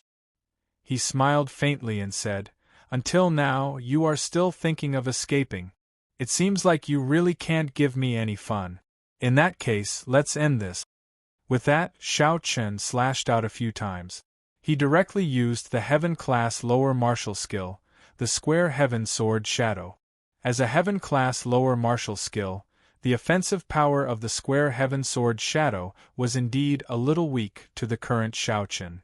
However, Shao Qin did not intend to use the Square Heaven Sword Shadow to deal with Na Mu. The purpose of the Square Heaven Sword Shadow was to seal Na Mu's movements. As expected, under the cover of the sword shadows, Na Mu's movements were greatly restricted. Shao Qin accurately grasped Na Mu's momentary pause. He pointed his finger and directly used the Heaven-class upper martial skill, the Shadow-bearing Sword Finger. A black sword beam flashed and a fatal aura instantly enveloped Na Mu. A look of horror flashed in Na Mu's eyes. However, this time, before Na Mu could react, the shadow-bearing sword finger pierced through his glabella. A stream of scarlet blood flowed out from Na Mu's glabella. Even in death, Na Mu probably could not believe that he, the holy son of the heavenly ghost sect, would die so easily in the tiny Fire Phoenix city.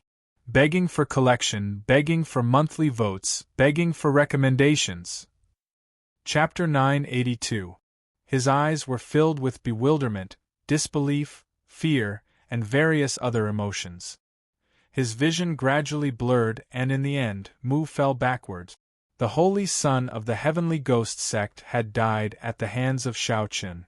Shao Qin was indeed a little disappointed with Mu because his strength was a little weak. He did not know what the heavenly ghost sect was thinking when such a person could become the holy son. Following Mu's death, most of the Wu's men, including Wu Yunfeng, were scared out of their wits. At this moment, Wu Yunfeng's face was filled with astonishment. Impossible. This was absolutely impossible. Mu was the holy son of the heavenly ghost sect. How could he die just like that? Also, that Shao Qin, how dare he?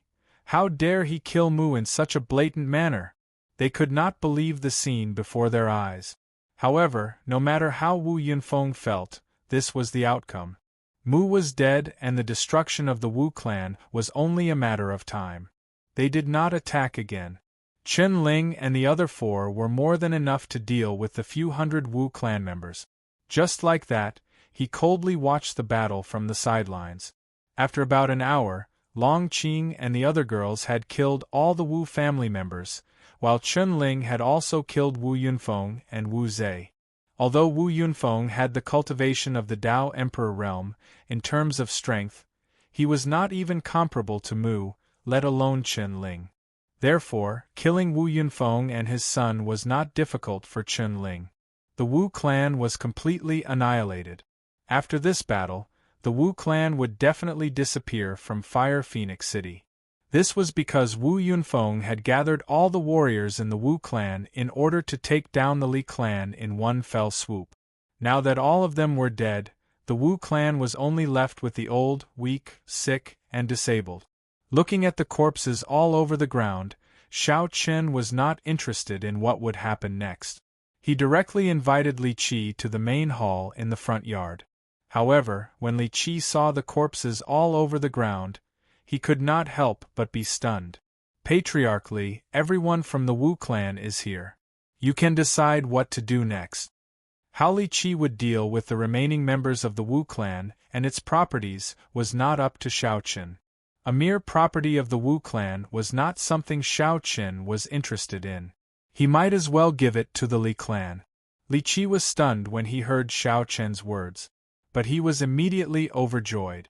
Looking at the corpses all over the ground, Li Qi naturally knew that these people were all the Wu clan's strength. Now that all of them were dead, the Wu clan could be said to be powerless to resist. Li Qi alone was enough to destroy the Wu clan. Just the thought of annexing the Wu family made the Li family the only major family clan in Fire Phoenix City, second only to the City Lord Manor. However, although he was excited, Li Qi also knew that such an outcome was all thanks to the help of Xiao Chen and the rest. Therefore, after taking a deep breath, Li Qi respectfully bowed to Xiao Chen. Young Master Xiao, this time, the Li clan was able to survive because of young Master's help. I have not repaid you for saving my life. How would I dare to covet the Wu clan? I will leave everything in the Wu clan to young Master. Due to the reverence in his heart, Li Qi changed the way he addressed Xiao Chen. However, Xiao Chen did not mind and waved his hand. I am not interested in a mere Wu clan. You can do as you see fit. As for repaying me, there is no need. Don't we still need your help? Consider this as repaying me. In Xiao Chen's eyes, the Wu clan's small property was not even worth mentioning. Rather than wasting his energy on such a small thing, he might as well just give it to Li Qi. Hearing Xiao Chen's words, although Li Qi had already guessed that this would be the result, he still bowed repeatedly and thanked him. The joy in his heart could not be concealed. After leaving the rest of the matters to Li Qi, Xiao Chen and the rest returned to their residence. They waited for Xiao Sheng and the rest to arrive before heading to the falling river Saint Sec. As for what happened after, they would see when the time came. According to Xiao Chen's plan, they naturally had to train in the Taishan continent. It would be best if they could meet one or two holy sons of the Taishan sect and learn from each other. Xiao Chen and the rest appeared very calm. They did not feel the slightest bit of excitement from the destruction of the Wu clan. However, Li Qi and the Li clan were different. Not only did they escape from death, but they had also turned the tables and destroyed the Wu clan. This made Li Qi and the Li clan extremely excited. Therefore, on that day Li Qi personally led his men to attack the Wu clan. The two clans had a deep grudge. Now that the Wu clan no longer had any strength to resist, Li Qi naturally would not be courteous. He directly killed everyone in the Wu clan. At the same time, all the properties under the Wu clan's name were transferred to the Li clan. Li Qi did not show any mercy to the Wu clan. A wildfire could not burn it out, and it would grow again with the spring breeze. Li Qi naturally would not give the Wu clan any chance to rise again. While Li Qi was busy dealing with the Wu clan, Xiao Sheng and the rest finally arrived at Fire Phoenix City at noon. Xiao Chun personally went to the city gate to receive them. Then, everyone went to the Li clan together. The starship was still docked in the mountain range. A half-saint elder was left behind to guard it. Xiao Xing and Mingjie led more than 1,000 disciples from the Wuchen Sacred Hall and the other 3 sacred halls to Fire Phoenix City. After the Li clan arranged accommodations for everyone, Xiao Chun briefly recounted the events of the past few days to Xiao Xing and Mingjie. When he heard that the Falling River Saint sect was located in the Yunfeng prefecture, where everyone was now, Xiao Xing could not help but laugh. I didn't expect to bump into it by accident. Since that's the case, it will save us a lot of trouble. Let's deal with the Falling River Saint sect first before we travel around the Taishan sect, and let the world know of our sacred palace's prowess. Xiao Chun and the rest nodded and laughed when they heard Xiao Xing's words. Training in the Taishan continent was what Xiao Chun and the rest of the disciples had in mind. Now that Xiao Xing had said this, it happened to coincide with everyone's thoughts. They planned to head to the Falling River Saint sect the next day. However, Li Qi hurriedly found Xiao Chun in the evening. When he saw that Xiao Chun, Xiao Xing, Mingjie and the rest were drinking and chatting in a pavilion in the courtyard, Li Qi respectfully greeted him. Young Master Xiao. Xiao Xing and Mingjie did not know Li Qi, so they ignored him. However, when Xiao Chun heard this, he replied indifferently, "Patriarchally, what's wrong?" Seeing that Li Qi's expression did not look good, Xiao Chun guessed that something had happened. Sure enough, when Li Qi heard Xiao Chun's words, he said, "Young Master Xiao, people from the City Lord's mansion are here. They say they want to capture Wu Yunfeng's murderer." People from the City Lord's mansion? They want to capture Wu Yunfeng's murderer? Xiao Chun could not help but laugh when he heard this. If that was the case, wouldn't the City Lord's mansion want to capture him and the rest? Begging for collection, begging for monthly votes, begging for recommendations. Chapter 983. Xiao Chun could not help but find it funny that the City Lord's mansion had come after the Wu clan was destroyed. Xiao Chun had heard a little about the City Lord's mansion of Fire Phoenix City from Li Qi. It was the true master of Fire Phoenix City. All along, the City Lord's mansion of Fire Phoenix City had been held by the Shin clan. It could be said that they were the true overlords of Fire Phoenix City. As for the Wu clan and the Li clan, they were merely following behind the City Lord's mansion to beg for a living. All along, the Heavenly Saint sect was located in the Taishan continent and was the only quasi-sage sect on the Taishan continent. Therefore, the Shun clan had always occupied a dominant position in the Taishan continent. Fire Phoenix City was no exception. Xiao Chun smiled when he heard that the City Lord's mansion was coming to capture Wu Yunfeng's murderer. Xiao Xing also said indifferently, "It seems that the City Lord's mansion and the Wu clan have some relationship." The City Lord's mansion's sudden action was clearly because of the Wu clan. There was probably some unknown relationship between the two parties. Xiao Chun smiled when he heard Xiao Xing's words. "Isn't this exactly what the old ancestor wants? We can use the City Lord's mansion to raise the prestige of our sacred palace." The group had gone to the Taishan continent for 2 reasons. On one hand, it was to gain experience and see the outside world. However, more importantly, it was to make a name for themselves. The sacred palace had just been established. Compared to the other 6 quasi-sage sects, its reputation was definitely lacking. Since they wanted to establish themselves in the North Star domain, the sacred palace naturally had to compete with the other 6 quasi-sage sections. As such, reputation was very important. Therefore, dealing with the Fallen River Saint sect was just to let the world know of the existence of the sacred palace and to show off the strength of the sacred palace. Xiao Xing smiled when he heard Xiao Chen's words. He then stood up and said, "You always have a lot of ideas. Let's go. I'll accompany you." After jokingly scolding Xiao Chen took the lead and walked towards the main hall of the front yard. Li Qi, who was at the side, was a little confused. He wanted to remind Xiao Chen that the Castellan mansion was different from the Wu family. Both sides could not be mentioned in the same breath. Although Fire Phoenix City's City Lord Manor did not have any saints, with only a half-saint presiding over it, unlike the Wu family, the City Lord Manor was controlled by the Shin clan. The Ghost clan's backer, the Night Ghost Pavilion, was located far away from the Tai Shin continent.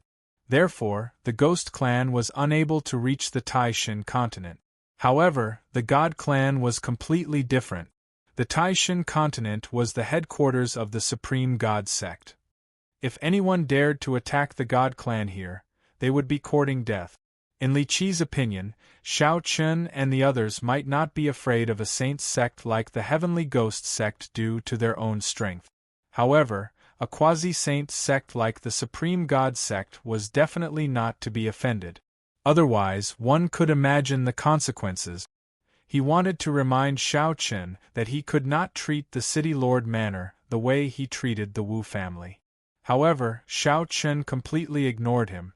Accompanied by Qin Shuru and the other two girls, Shao Chun followed Shao Xing out of the courtyard. Only Shao Chun, Shao Xing, and Qin Shuru went to the main hall to meet the people from the City Lord Manor. As for Chun Ling, Long Qing, Meng Jie, and the others from the Sacred Palace, they remained in the backyard, completely ignoring the arrival of the City Lord Manor. Shao Chun arrived at the main hall in the front yard indifferently. As soon as he entered the main hall, he saw 4 people from the divine race sitting in the main hall. One of them was sitting on the main seat. Judging from his attire, he should be the leader this time. Shao Chun's guess was right. The divine race person sitting on the main seat was the City Lord of Fire Phoenix City. He was also the only sage to be expert in Fire Phoenix City. Seeing Shao Chun and the others walk over, the City Lord said expressionlessly, "Are you the humans who killed the Wu family's head, Wu Yunfeng?" "That's right." Shao Chun nodded. He did not even have the intention to explain. Upon hearing Shao Chun's words, a cold glint flashed across the eyes of the City Lord on the main seat. He then shouted in a deep voice, "Take them down." Following the City Lord's words, the other 3 Protoss were about to make their move. At this time, Li Qi, who had been chasing after Shao Chun and the others, rushed into the main hall and directly knelt in front of the City Lord. He said respectfully, "Sir, please forgive me." "City Lord, please calm down. This incident with the Wu family is a personal grudge between our families. It has nothing to do with young Master Shao and the others. I'm willing to compensate. Yes, compensate the City Lord's mansion." The City Lord's mansion had come here to capture Wu Yunfeng's murderer. However, the truth was that they wanted to reap some benefits. The Li family had annexed the Wu family. How could they not give up some benefits? The City Lord's mansion had long been used to taking things by force. Li Qi was also used to such things. Therefore, he went straight to the point and was willing to give up some benefits to the City Lord's mansion. As expected, after hearing Li Qi's words, the City Lord's expression eased a little. In fact, he did not care about Wu Yunfeng's death. He only cared about how much benefits the City Lord's mansion could get. His expression eased. However, before he could say anything, a cold voice came from Shao Chun's mouth. "It's not impossible for you to get benefit.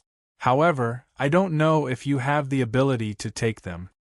The situation, which had already calmed down, became tense again as soon as Shao Chun said that. The City Lord was even furious. "How dare you? Take them down." Shao Chun's words completely enraged the City Lord. Li Qi's expression changed drastically. He was extremely anxious. The City Lord's mansion was not the Wu family. They could not fight recklessly.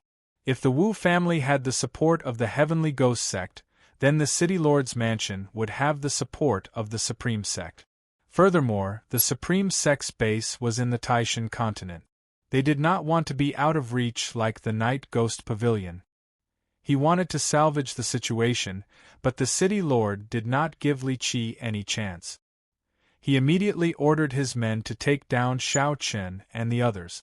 However, at this moment, Xiao Xing, who was standing beside Xiao Chen, slowly stepped forward and said with an extremely cold expression, "You don't even have the right to stand in front of me. If you want to take me down, even Supreme Sovereign Adon of the Supreme Sect won't be enough. Kneel down." Xiao Xing's voice was indifferent. When he heard Xiao Xing say Adon's name, the city lord was completely exposed. He naturally knew who Adon was. Adon was one of the 3 quasi-saint supreme sovereigns of the Supreme Sect. He had never even seen him before, but now this human called him by his name. Instantly, the city lord swore to himself that he would make Xiao Xing and the others suffer a fate worse than death for daring to insult a quasi-saint supreme sovereign of the Supreme Sect. However, the city lord's anger only lasted for a moment. As soon as Xiao Xing finished speaking, a terrifying pressure surged from his body. In the face of this pressure, the city lord and the other 3 God clan members could not resist at all.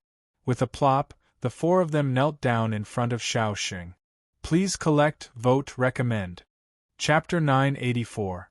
Just his aura alone was enough to make the city lord and the other divine race experts kneel on the ground. They couldn't even muster the slightest will to resist. In the face of this pressure, the originally arrogant city lord was already sweating profusely. The clothes on his back were completely drenched in sweat. As the city lord of a small Fire Phoenix city, he naturally didn't have the qualifications to meet Aten and the other quasi-saint great venerables. He had only heard of their names. However, he had seen saints before. And now, the aura rising from Xiao Xing's body was clearly much more terrifying than the aura of a saint. In front of it, the aura of a holy sun was like a pugilistic world in front of the sea. There was no comparison at all. To be able to become the city lord with such a terrifying aura, he naturally wasn't a fool. He immediately guessed what was going on. Xiao Xing, the handsome human race expert before him, was actually a quasi-saint great venerate. The city lord's heart sank. This wasn't courting death anymore. It was like the god of longevity hanging himself. The city lord's heart couldn't help but tremble at the thought of taking down a quasi-saint great venerate. But on second thought, the city lord was puzzled. When did a quasi-saint great venerate appear in the human race? Didn't the human race have no quasi-saint sex? In the blink of an eye, countless thoughts appeared in the city lord's mind. Li Qi, on the other hand, was completely dumbfounded, his mind completely blank. Regardless of what the city lord was thinking, Xiao Xing walked step by step to the main seat where the city lord had been sitting. He sat down and looked down at the city lord who was kneeling in front of him. Xiao Xing said indifferently, "You're not bad. Even your supreme great venerate, Aten, wouldn't dare to say such words in front of me." In the ears of the city lord, those words sounded like an evil spirit demanding his life. It made his hair stand on end. The city lord repeatedly kowtowed. Blood was already flowing out from his forehead. However, he still didn't have any intention of stopping. As he kowtowed, he spoke in a frightened voice. "Spare me, spare me, spare me. This lowly one has eyes but failed to recognize Mount Tai and offended you. Please forgive this lowly one and let this lowly one go." The city lord was not in the mood to guess Xiao Xing's identity and why there was a quasi-sage in the human race. The city lord only knew that he was just an ant in front of Xiao Xing. As long as Xiao Xing wanted to, he could kill him 100 times with just a finger. He kept kowtowing and admitting his guilt. Seeing this, Xiao Xing still said indifferently, "The matter of the Wu family ends here. Yes, yes, yes. In the future, Fire Phoenix City will no longer have a Wu family. Never again." Upon hearing that, the city lord hurriedly echoed, "The Wu family's property." Xiao Xing continued, "The Wu family's businesses belong to the Li family. They all belong to the Li family. City Lord Manor will form an alliance with the Li family in the future. As long as Fire Phoenix City exists, nothing will happen to the Li family," said the city lord hurriedly. What about the human race of Fire Phoenix City? From now on, the human race of Fire Phoenix City will be the same as the celestial race. No other race will bully them. This lowly one guarantees it. The city lord almost agreed to all of Xiao Xing's requests. Seeing that the city lord was a sensible person, Xiao Xing also restrained his aura. However, even without the pressure of the terrifying aura, the city lord did not dare to stand up. He still knelt respectfully in front of Xiao Xing. Finally, Xiao Xing said indifferently, "Remember what you said just now. Also, tell Adin that Xiao Xing of the Sacred Palace is here and wants to help with some matters on the Taishan continent. When the time comes, he will pay a visit to the Taishan sect." Yes, this lowly one will definitely pass on the message. The city lord nodded repeatedly. However, he kept guessing in his heart. What was the Sacred Palace? Could it be the sect that this quasi-sage belonged to? If that was the case, wouldn't the human race also have a quasi-sage sect? He kept guessing in his heart, but did not dare to show the slightest disrespect on the surface. In the end, when the city lord was almost scared out of his wits, Xiao Xing had them leave. Seeing the city lord leave with the 3 celestial race experts, Xiao Chen had no doubt that the matter here would soon spread to the ears of the Taishan sect.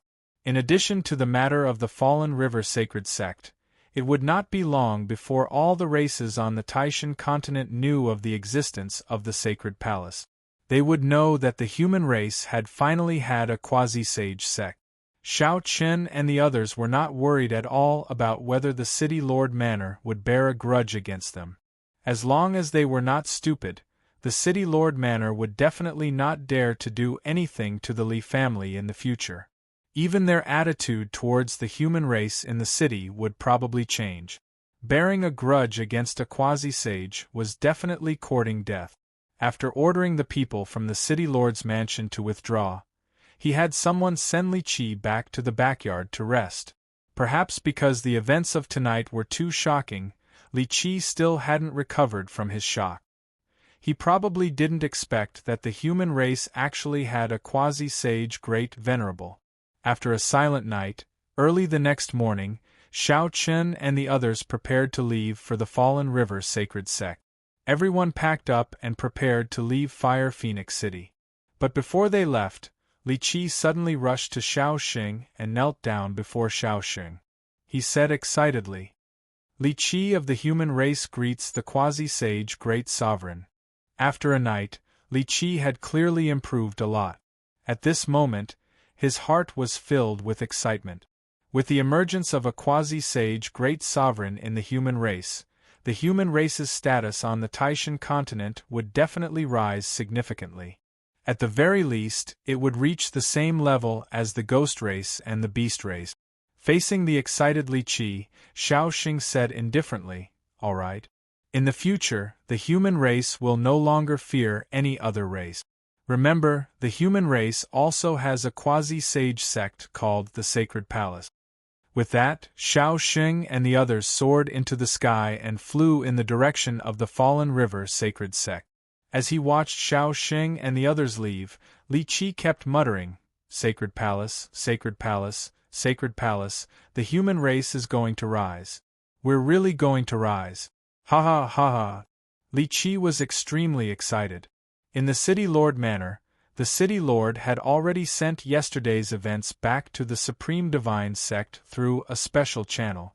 However, because he didn't have the qualifications to directly contact the Supreme Divine Sect's upper echelons, it was impossible for him to contact a quasi-sage great sovereign like Adam. Therefore, it would take a few more days for Adam and the other great sovereigns to receive the news. He didn't know how the Supreme Divine Sect would react to this, but when he saw the people of the Sacred Palace soar into the sky, the City Lord murmured with a pensive expression, "Sacred Palace? The human race also has a quasi-sage sect. It seems that the North Star realm will be in chaos for a while in the future." Even now, the City Lord was still shocked. But as soon as he finished speaking, a divine race guard of the City Lord Manor ran in.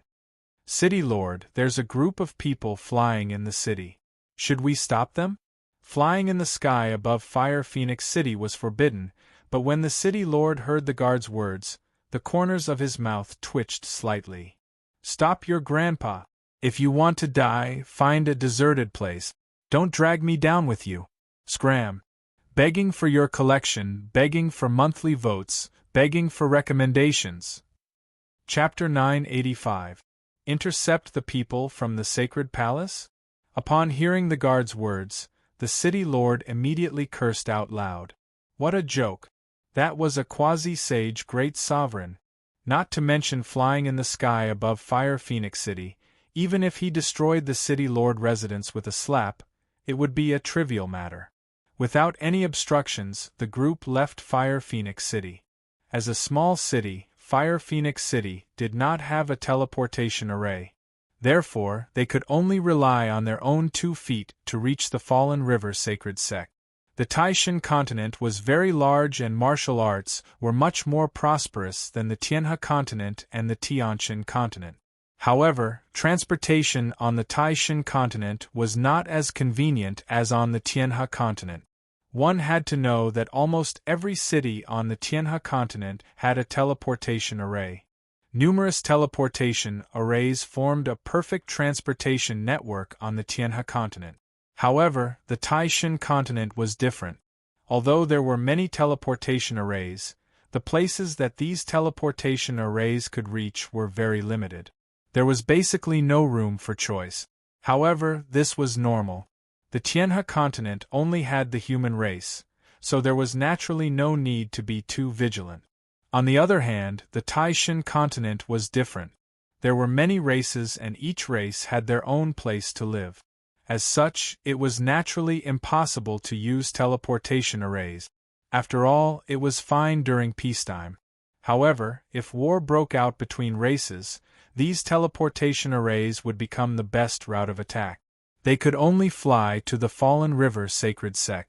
Fortunately, it was not far away. It only took half a day from Fire Phoenix City. At dusk, the group finally arrived at the Fallen River Sacred Sect. From afar, they could already see the Fallen River Sacred Sect's mountain gate. The Fallen River Sacred Sect was located by the Fallen River in the Yun Peak Mansion. It was also because of the Fallen River that the Fallen River Sacred Sect's name came about.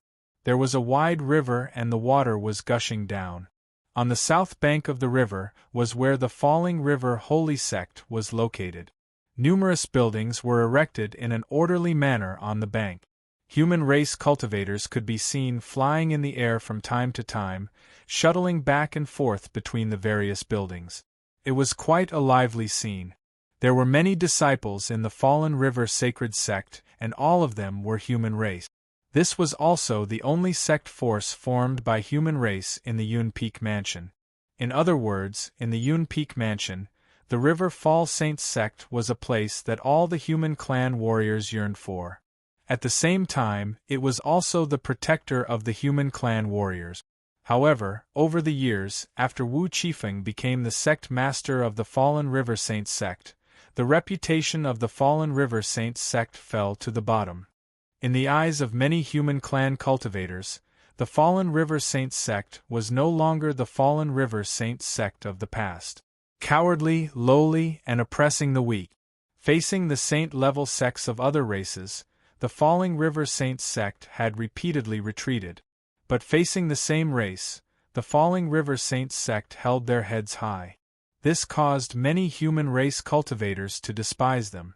Looking at the mountain gate of the Fallen River Holy Sect from afar, the Sacred Palace group did not stop and directly flew towards the Fallen River Holy Sect. Just as they were about to approach the Falling River Sacred Sect, they could clearly feel countless auras quickly locking onto Shao Qin and the others. Evidently, the Falling River Sacred Sect experts had discovered the Sacred Palace group's track. These auras firmly locked onto them. Not long after, several figures soared into the sky from the Falling River Sacred Sect and quickly blocked the path of the Sacred Palace group. There were 2 saints in the lead, and there were a few half-saints and over 10 Tao Emperors behind them. One of the 2 saints in the lead looked at the Sacred Palace group and shouted as they blocked the path of the sacred palace group. "Who are you? Do you know that trespassing into the Falling River sacred sect is a crime punishable by death?" They did indeed have the demeanor of a great sect, denouncing them as soon as they arrived. However, Shaoxing only smiled indifferently when he heard this. "It's just the Falling River sacred sect. A crime punishable by death? Haha, what a joke!" There was no need to be courteous to the Falling River sacred sect. The two saints were unable to see through Shaoxing's cultivation at all when they heard his words, so they immediately flew into a rage. "How dare you? Do you really want to die? You're the ones who want to die. Cut the crap. Gather all the saints of the Falling River sacred sect in the main hall. I have something to announce," Shaoxing said indifferently. "Gather all the saints of the Falling River sacred sect in the main hall." The two saints of the Falling River sacred sect were stunned when they heard Shaoxing's words, but they quickly returned to their senses. For a time, faint spirit energy fluctuations emerged from the two saints. Clearly, they were about to make a move. Sensing the spirit energy fluctuations from the two saints, Saint Mu Tian and the other saint venerables of the sacred palace standing beside Shaoxing also took a step forward. Their saint realm auras soared into the sky without restraint. On this trip to the Taishan continent, apart from the two quasi-saint great sovereigns, Shaoxing and Mengjie, as well as Shao Chun and the other saints, there were also 1,500 disciples, deacons and elders from the three sacred halls. Saint Mu Tian and the other saint venerables were also accompanying them. As soon as Saint Mu Tian and the other saint venerables appeared, their terrifying auras swept across the sky. The two saints of the Falling River sacred sect immediately paled. The two saints were already on guard when the 1,000 or so people from the divine palace appeared in the Falling River sacred sect. Now that there were 5 more saints in the group, the two saints immediately raised their guard. 5 saints was already a strong force. However, the two sides did not have a chance to make a move. After Saint Mu Tian and the other saints appeared, Shaoxing slowly walked to the front of the Falling River sacred sect and said calmly, "Saints of the Falling River sacred sect, sect master, I'll give you 10 minutes to come to the main hall and summon me. Otherwise, don't blame me for being ruthless." Shaoxing's voice was not loud, but with the support of spiritual energy, it quickly spread to every corner of the Falling River sacred sect. At this moment, all the disciples and elders in the Falling River sacred sect looked up at the sky. They were puzzled and wondered who this person was. What a boastful tone. However, just as he finished speaking, a terrifying aura poured down from the sky. This aura clearly came from Shaoxing. Faced with the oppression of this aura that far surpassed that of a saint, all the disciples of the Falling River sacred sect turned pale and could not help but kneel on the ground. At the same time, all the saints in the Falling River sacred sect, including the two saints who blocked Shaoxing's path, turned pale and exclaimed in disbelief. "Say, Quasi-Saint Supreme Sovereign!" they exclaimed, but Shaoxing ignored them. He released his aura and said, "Remember, I want to see everyone in the main hall in 10 minutes. After that, Shaoxing looked at Saint Mu Tian and the other saints and said, "Go and capture Wang Qifeng and bring him to the main hall. Begging for your collection, begging for monthly votes, begging for recommendations." Chapter 986. They were worried that Wang Qifeng would take advantage of the chaos to escape. Upon hearing Shaoxing's words, Saint Mu Tian and the other 4 nodded and rushed into the Fallen River Saint sect. As Shaoxing released his aura, the saints of the Fallen River Saint sect knew that he was a quasi-saint supreme sovereign. Naturally, no one dared to stop the people from the divine palace. They looked at Shaoxing in astonishment. In fact, the 2 saints of the Fallen River Saint sect had already guessed the group's identity. Only the newly risen sacred palace had a quasi-saint of the human race. They had already guessed that they were from the sacred palace. At the same time, Shaoxing looked at the 2 saints and said indifferently, "Take me to the main hall." His tone was indifferent, but there was a majesty that could not be refused. The two saints of the fallen river saints sect were taken aback at first, but they soon bowed respectfully. Naturally, no one dared to stop Shaoxing from going to the main hall of the fallen river saints sect. Soon, the group arrived outside the main hall under the guidance of the two saints of the fallen river saints sect. The disciples and elders of the sacred palace immediately accepted the guards around the main hall, while the disciples of the fallen river saints sect were directly expelled from the area. In less than 10 breaths of time, the entire area around the main hall of the fallen river saints sect was under the control of the sacred palace. Seeing the 1,500 disciples and elders of the sacred palace consciously take over the main hall without Shaoxing saying anything, the saints of the fallen river saints sect felt helpless and incomparably shocked. They didn't know much about the sacred palace, and it was even their first time seeing people from the sacred palace. However, from the actions of the sacred palace disciples, they could tell that the sacred palace's style of doing things was indeed as domineering as a quasi-saint sect. After the disciples took over the main hall, Shaoxing, Mengjie, and Shaochen led the way to the main hall. When they arrived at the entrance of the hall, almost all the saints of the fallen river saints sect were present, except for a few saints who were no longer in the fallen river saints sect. Xiao Chen also saw an old face among the saints from the falling river sacred sect. It was the saint who had gone to the heavenly Chen continent with Wang Luo. When he saw Xiao Xing and the others, the saint was also shocked, but when he saw Mengjie, who was beside Xiao Xing, his face became extremely solemn. He tried to probe Mengjie's cultivation, but unfortunately, he was unable to see through her cultivation at his current level of cultivation. For a time, the saint started to guess. To be able to walk side by side with the second sage, Xiao Xing, Mengjie clearly couldn't be an ordinary person. Since she had a cultivation base, and he couldn't sense it at all, there was only one explanation. Perhaps this Mengjie was also a second sage. 2 second sage great venerables. When the saint realized this, he couldn't remain calm anymore. However, in front of Shaoxing, he didn't dare to do anything out of line.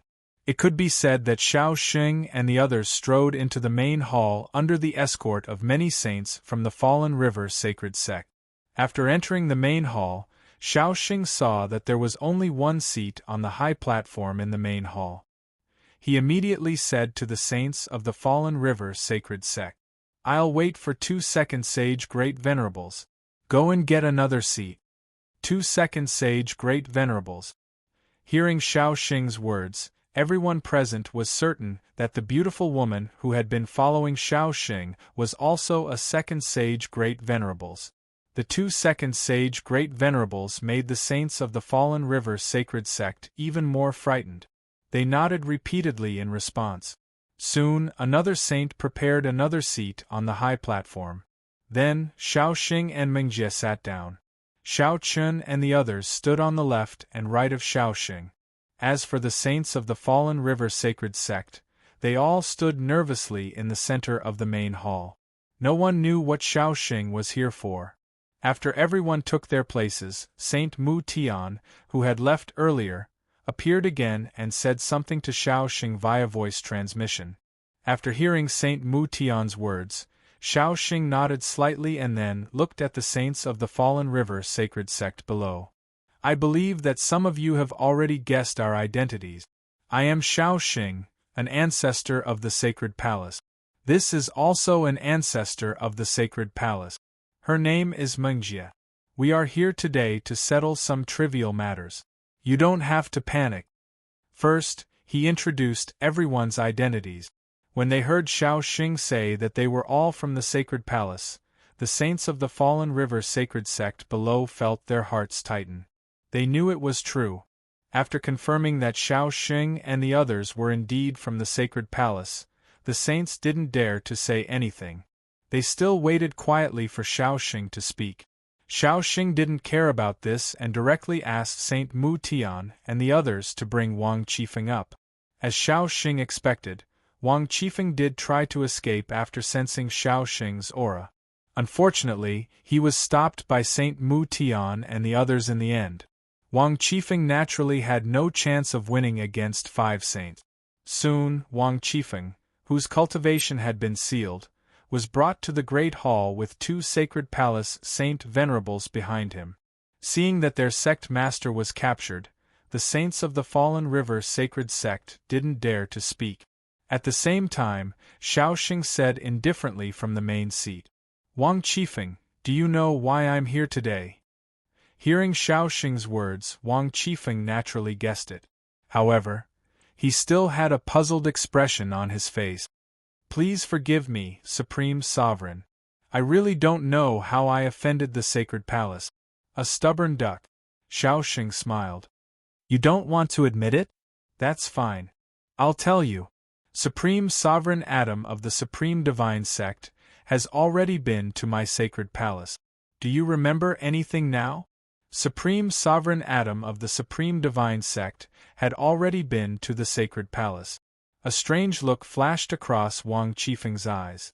He knew very well that since Shaoxing could bring people here, it meant that his identity had been exposed. Wang Qifeng didn't know how, but that wasn't important anymore. Not knowing how to answer Shaoxing's question, Wang Qifeng chose to remain silent. Shaoxing truthfully told everyone present about the Supreme Divine Sect's visit to the Sacred Palace, as well as what Wang Qifeng had done previously. Hearing that Wang Qifeng wanted to use the Supreme Divine Sect to deal with the Sacred Palace, the dozen or so Supreme Divine Sect saints in the Great Hall were all stunned. A quasi-saint sect had appeared in the human race, but Wang Qifeng still wanted to use the God race to deal with the Sacred Palace. This was simply unbelievable. At the same time, now that Shaoxing and Mengjie had brought the Sacred Palace experts to the Fallen River Sacred Sect, everyone could imagine what was going to happen next. Sure enough, after telling everyone what had happened, Shaoxing said indifferently, "Wang Qifeng, I don't want to waste time on nonsense. From today onwards, you will resign from the position of Sect Master of the Fallen River Sacred Sect and cripple your own cultivation." Begging for monthly votes, begging for recommendations. You're tuning in to the Phoenix Knights YouTube channel. Don't forget to subscribe and join us on this journey to catch the most captivating stories.